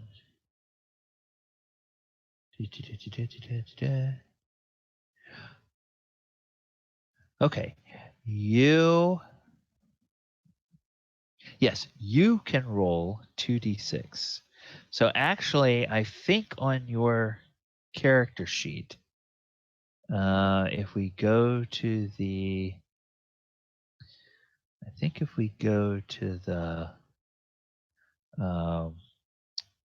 class thing, yes, if you click next to the zombie, the little button that says roll or underneath roll next to the zombie, it will make the 2d6 roll, and we will see if you get a 9 or better. I'll cast Turn Undead on this zombie. Actually, it affects a number of hit dice. So if you do it, then we will check and see how many creatures get affected. So What does it do exactly? it just makes them run away from you.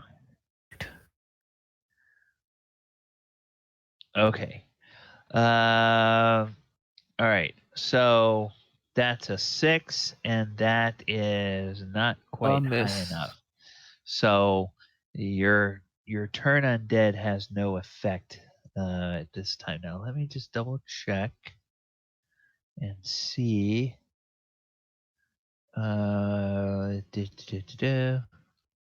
Okay, if you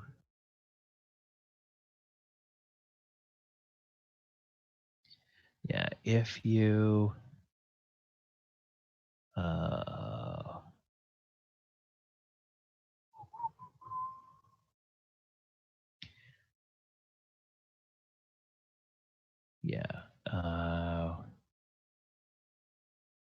See, if it succeeds, I roll 2d6 to see how many hit dice worth of zombies. And then the other thing I'm looking at is in this edition, I'm looking at seeing how often you can do this, whether you can do it only once against a group of monsters or whether you can do it every round if you want to. Because that changes from one edition to the next in D&D. So let's just see what it says.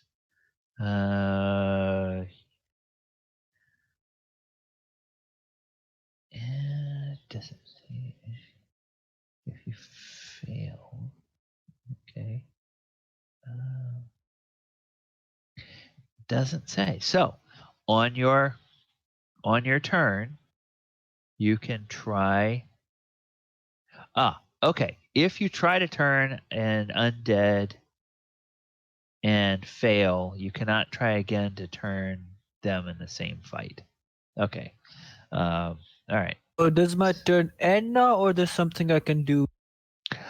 You cannot try to turn and attack, but you still can move. I think you moved like what, 3-4 squares there, so you can move a total of 6 squares. So you can pull back or you can draw a weapon, but you cannot make an attack this round.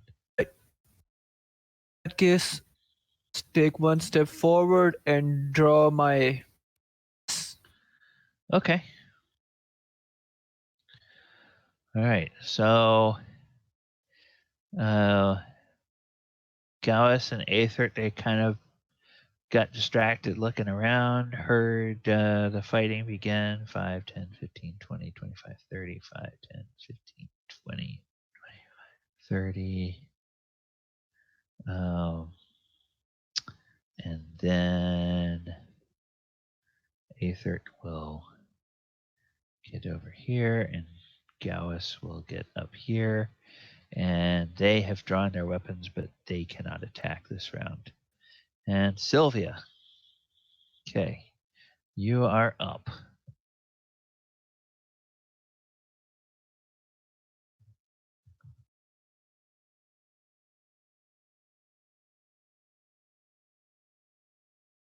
Wes? Yes. Sylvia is up.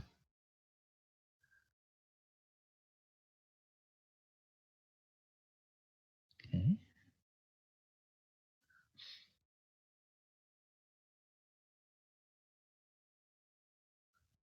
Oh! AC4 for 11 damage. Wow.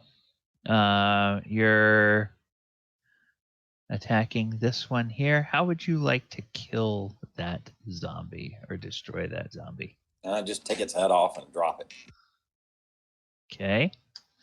All right. With one shot, the zombie is felled and it collapses to the ground. Now, in this edition of the game, zombies do not have that lovely feature that they do in some of the later editions where they're really hard to kill. In some of them, you have to roll every round they take lethal damage to see if they actually die. But not so in this. Not so in this case. Okay. 14 zombie. Yep. They just hang around. Trophim, you are up again, sir. I guess I'm going to go here. Can I like shoot through between these two people? Yes, you can. Okay, well I'm going to shoot. How do I ping again? Just point where you want to be and hold yeah, the mouse down. I'm going to shoot this guy. Okay.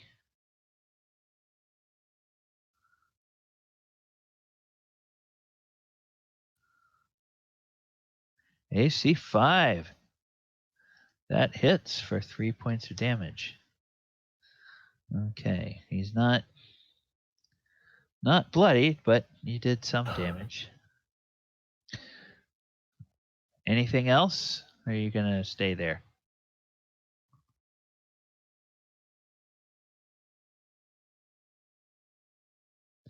Okay, Siren, you are surrounded. Just the way I like it.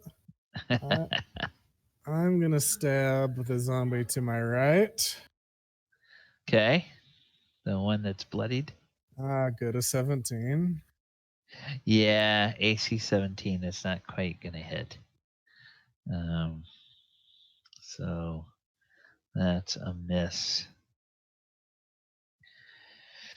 And then, did you want to move or you stay there? Yeah, I'm just gonna chill here. Okay. All right. So those 3 zombies around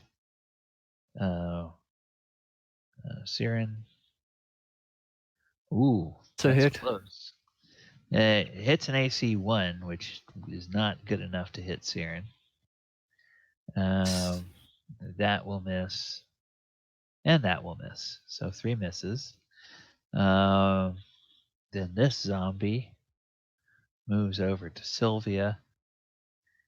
And it will attack. Okay, it hits an AC 4. What is your armor class, Sylvia? Hers is a 2. She wears plate and a shield. Okay, so that is, yep, that is going to miss. The other zombie is dead. Rox, you are up. What would you like to do? Healing damage zombies. No. They came up with that later on. There's later editions where if you cast like a healing spell on undead, it will damage it. But in this edition, healing will just heal somebody. In that case, I shall attack with my mace. Okay. And I roll for it. Yeah, you can.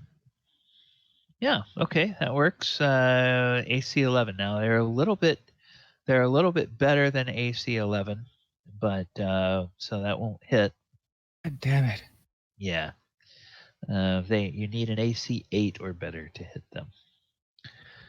So then Gowis will move up to this guy and he will attack. 9. That's going to miss. So he steps back, and then Aethert will step up. Oh, that's a hit. And he deals 6 points of damage. And that one is now bloodied. And then Aethert will go back. And Sylvia, you are up. You got one right in your face. And she misses. Foo. Trophim, Yes. you're up Okay. again. I'm going to. I'm sorry. What stats effect does this guy have? The one song. This one? Yeah. He's just attacking with fists. And and this little symbol means he's bloodied, which means he's below half his hit points. Okay. Well, I'm going to use my sling and shoot at him. Okay. Oh, 1. Okay, got him. And then just staying put there. Mm-hmm. Okay, Siren, you are up. All right. I'm gonna attack the bloodied zombie this time. Stab my Okay. spear straight through its head. Okay. Oh! Hey. That is the ticket. Nice. You just have to say how you're going to kill it, and then you kill it. So, all right, you drive your spear through its head, and it falls over. Nice. So now there's 2 zombies left to attack Siren. That's a miss. Oh, that's a hit. Oh, Okay. finally. Yeah. So these guys have they're just attacking with their fists, but they're pretty strong fists. So he punches you for slams you for 5 damage. All right. And then the zombie attacking Sylvia. That does hit an AC too. So and punches Sylvia for 4 points of damage. Yeah, they don't. The reason that I'm rolling d20s is there's not character sheets for the monsters. They haven't. 10-4. So there's not the nice automation for them as there is for the PCs. Rox, you are up. Sylvia's looking hurt. Ooh. How can I tell points they've left? Well, this one has been hit and is bloodied. Okay. This one has not yet been hit, and this one has not yet taken any damage. How are Sylvia and Siren doing? Siren hasn't been touched, and No, I Sylvia. just barely got hit. Oh yeah, that's right. Siren has. He'll walk it off. He'll walk it off. Yeah. Sylvia is. Oh, she's bloodied. Shit. Well, I'm going to So she's below use. half. Okay, so is healing a ranged spell or skill or close and quarters? Okay, the healing skill As is in the later versions, I know for sure you need. Yeah, use the healing skill is a you have to be able to touch the person, and the skill is not something we have typically used in combat unless the person is unconscious, because you're basically won't using your heal. healing kit. Yeah, you're basically using your healing kit. When you get to 2nd level, you will get a Cure Light Wound spell, and that's just an actual spell you cast. You just touch your party Right, member. right. And Yeah, you can do that I know about that. I know Okay. about that. I've done 3 games with as the cleric, so I know a bit about the spells. Oh, Ox and attacks his mace again. Anything else Okay. on him? Okay, you're gonna attack the one that's attacking Sylvia. Damn it! Hey, that works. Hate is Yes. exactly what you need. Yeah. Hey. That's exactly what you need. Wax the zombie in the head with the mace. Not quite bloodied, but that'll hit. Now, are you going to stay there, or do you want to move back? Now, in this edition, I should tell you, if you're familiar with attacks of opportunity, that does not happen in this edition. That's not a rule that they had made yet. So you can move up, whack something, and then step back out of the way, and it won't get an attack on you as you're moving away, if you wish. Ox and here trying to draw the attention from Sylvia. Okay. All right. Well, Gallus, is going to. He sees that Sylvia's in trouble, so he's going to move up and actually step through over here, and he's going to attack this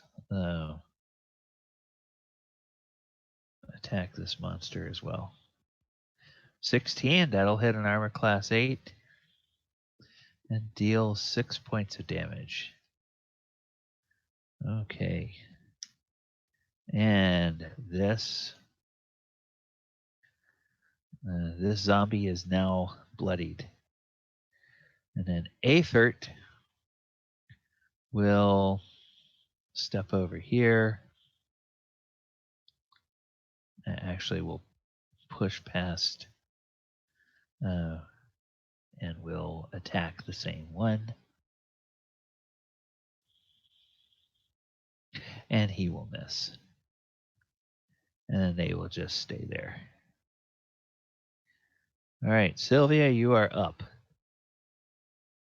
Well, I've always believed a good best defense is a good offense. Maybe not today. She will step back since there's no Right. attack opportunity here. Right. And can she use her skill to try to heal herself? Or healing skill on herself? Yeah, that's typically I use that as your action for the round, so you attack. I mean, you can certainly do that next round, but yes. Okay.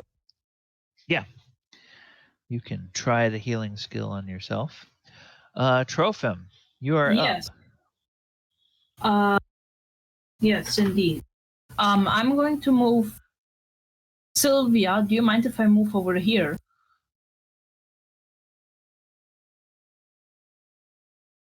Wesley? Yes. Do you mind if I move over here? Move over where? Here. Yeah, Where he's right in front of you now.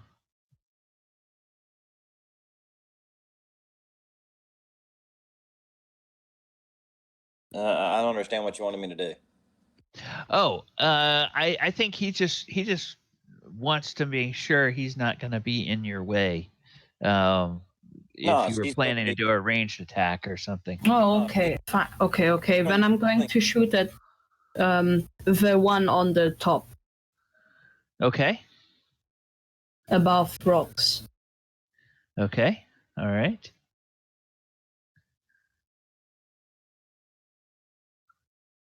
Oh, that missed. Oh. You know, Trophim's usually pretty deadly with that sling. He hits almost all the time with that. Siren. Yes. What would you like to do? You've got an injured one right here, and then you've got one that hasn't been hit yet right here. I'll take the zombie to the right. Okay. Yeah. Oh. And that's just enough. How would you like to kill it? I guess I'm going to drive my spear straight through its chest and then rip it out of the top half of its body. Okay, you do, and you rip the thing up, and it's kind of this odd sensation. It's like dragging your spear through paper mache or something. It just sort of rips, and it's like a husk that just sort of falls over. It's not bloodied or anything like that, but this animated corpse just falls to the ground. And then we have one zombie left. And, well, zombies are not the brightest bulbs on the tree. It's been attacking Siren, so it's going to keep attacking Siren, even though other delicious targets have moved into its area, and it misses. Okay. Rocks. You have a very injured one there and a not so injured one there. Right. So the only thing I can do right now is attack with my mace. Okay. I'm gonna attack this one Okay. with my mace. Okay. I missed. No, that hits. Oh. Yeah, because remember, the lower the armor class, the better. So you hit an armor class 3, that means you hit any armor class that is 3 or higher. So since they have an armor Oh. class 8, it is. Right. Yeah, it does Yes. take a while to get used to, but Oh, no, yeah, I get it now. I get it, man. yeah. All right, good. Hit Nice like a whack wet there. noodle. Well, the zombies are a little tougher than some of the other monsters. They're a big bag of hit points, but they don't do a whole lot other than swing at you. And then Gowis is up. Gowis will attack the injured and miss, and Aethert will attack the injured one. He will also miss. Okay. Sylvia, you can use that healing check on yourself if you wish. Oh, yeah, that's great. Okay, so now this is a 1d3 hit points. Oh, it's 1d3. I thought it was 1d2. It's 1d3, but you get oh, okay, yeah. You get 3 hit points back. Ah, she's feeling much better. Yes. Now, the way this edition works, Sylvia used healing on herself. So for the rest of the day, she cannot try to heal these wounds again that she got, but anybody else with the healing skill can try to use healing on her and heal these wounds. It's weird. So each day you can attempt healing on one character for one specific set of wounds. If that character gets injured again, you can try to heal the other wounds, but not the first wounds that they got. So it's really kind of weird the way that works. And mechanically, it kind of breaks down because if you heal enough, eventually you'll heal it all anyway. If you're in multiple fights. So Trophim, you are up again.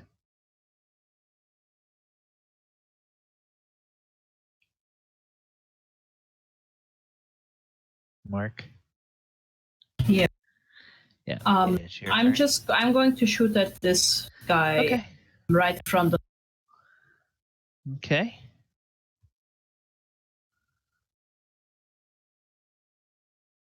Oh. AC 12. That's gonna miss. All right, Siren, we're back to you. All right, I'll attack the zombie next to me. Hey, armor class 6. That Yeah. hits, and he's bloodied. Okay, so the only enemies left are both bloodied. So one will attack Gowis, and he will miss.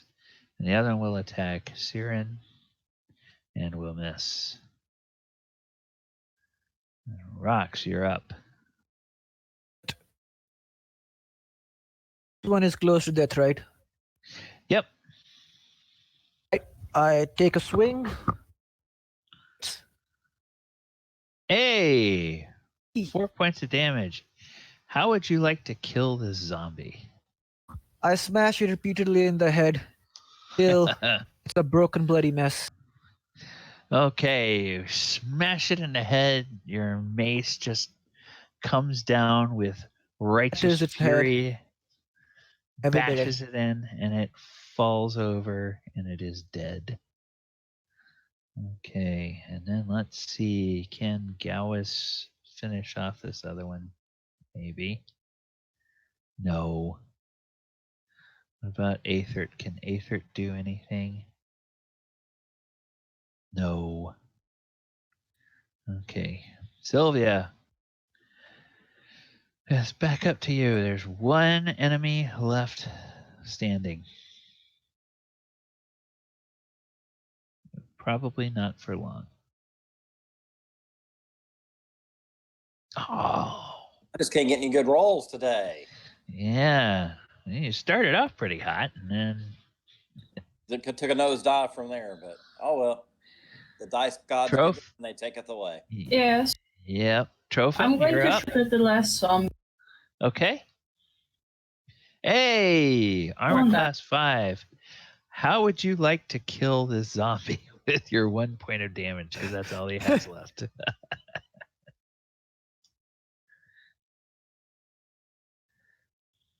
How does he die?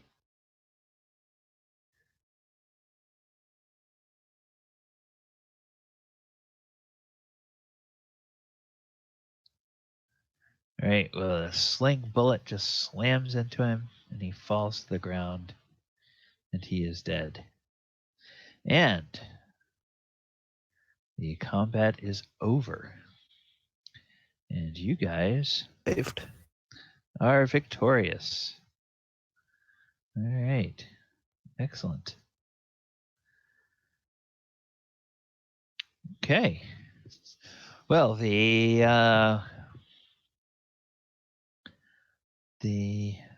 zombies are. Let's see. What do zombies have in this edition? Do they have anything? Yeah. Okay. They just are dressed in ragged clothes. Looks like just the kind of clothes that maybe um, farmers or peasants would wear. And like I said, they didn't have any. They didn't have any weapons on them. They just were attacking with their fists. And this room just has a bit of clutter in it, kind of some broken furniture and other things. Unless anyone wants to take time to search around for stuff. Right. Zombies have anything on them? No, just their clothes. No weapons, no coins, no treasure or anything. I scavenge the room trying to find anything of use. Find anything. Okay. As you get as you get over to the chimney, you see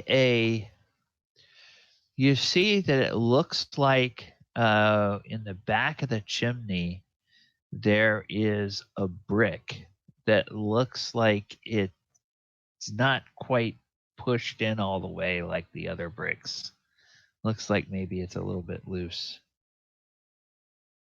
I push the brick back inside. Okay. You go and you reach for the brick, and I need you on your character sheet. I need you to go to the combat tab and find. No, I'm sorry. Go to the main tab, find your saving throws, and make a saving throw versus wands. So that would be the magic wands, the second one. Right. Oh, You don't like the that sound of that? Yeah, that's not good. So you're gonna take some damage. Ouch! How Yeah. much?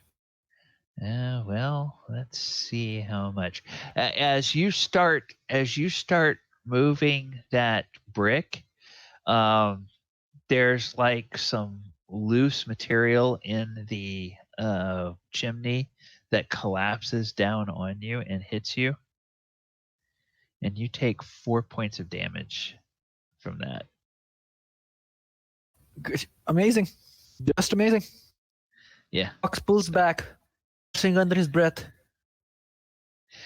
kicks but the chimney in frustration.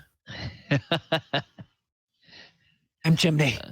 And I failed to heal him. yeah, What? yep. Sylvia came over to try to heal you, but her healing skill did not work. Now, when all the dust clears, you can see that brick has now been pulled out, and there's something shiny behind that brick. It looks like it's metal. Well, you took the lump for it, so I think you should get it. All right. He reaches Okay. out and grabs the piece. Okay, you pull out a finely made silver dagger. And it is it's a very ornate looking weapon, and it feels heavy, like there's a lot of silver in it.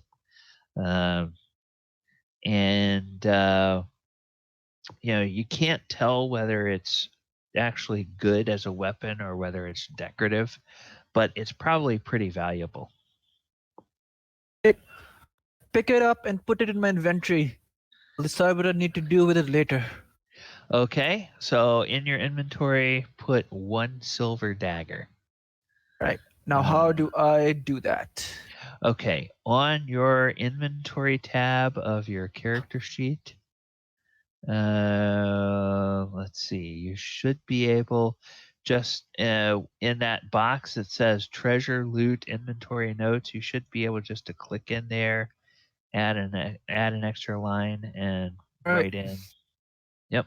I have an ornate dagger. Call it ornate silver dagger. Have werewolves in these? There are lycanthropes in this edition of D&D, so yes, silver weapons are a thing that could help you against that, then. creatures like that. Okay.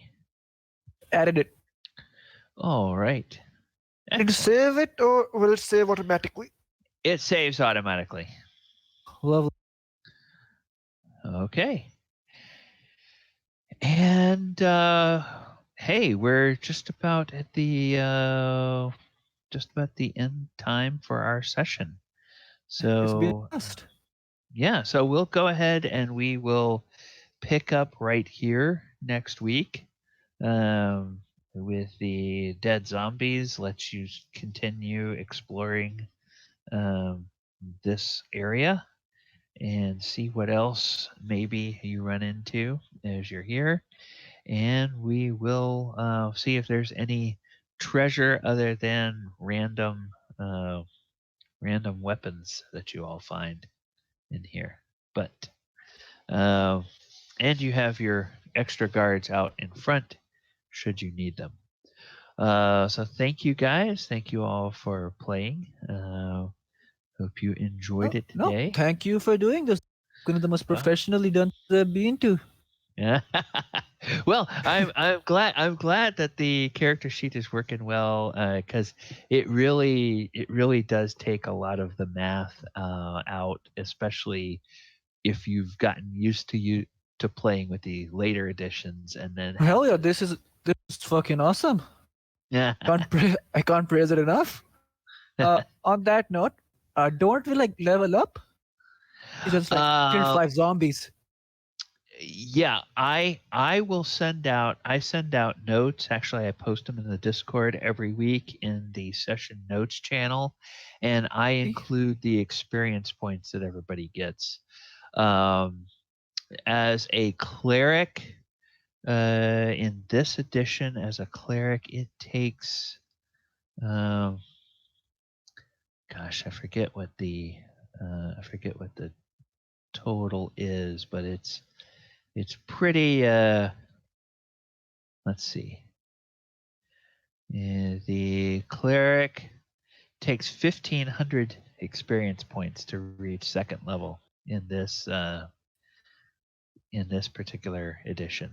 So I will give you guys some experience points for fighting. I'll also give you some experience points for the RP that you all did earlier in the session, and that will all be detailed in the session notes. And I try to get that done over the weekend, but usually it's more like Tuesday when I post it on the Discord. But then I'll let you know that it's up. All right. And everybody else, thank you for coming out again today. And we look forward to seeing you next week. Same bat time, same bat channel. And we'll welcome you back for the History of D&D. And Lo, thank you for hanging out on the Twitch stream today. So everyone have a great week, and we will talk to you next Saturday. Thank you, sir, for the game. All right. Thank you. Goodbye. Bye.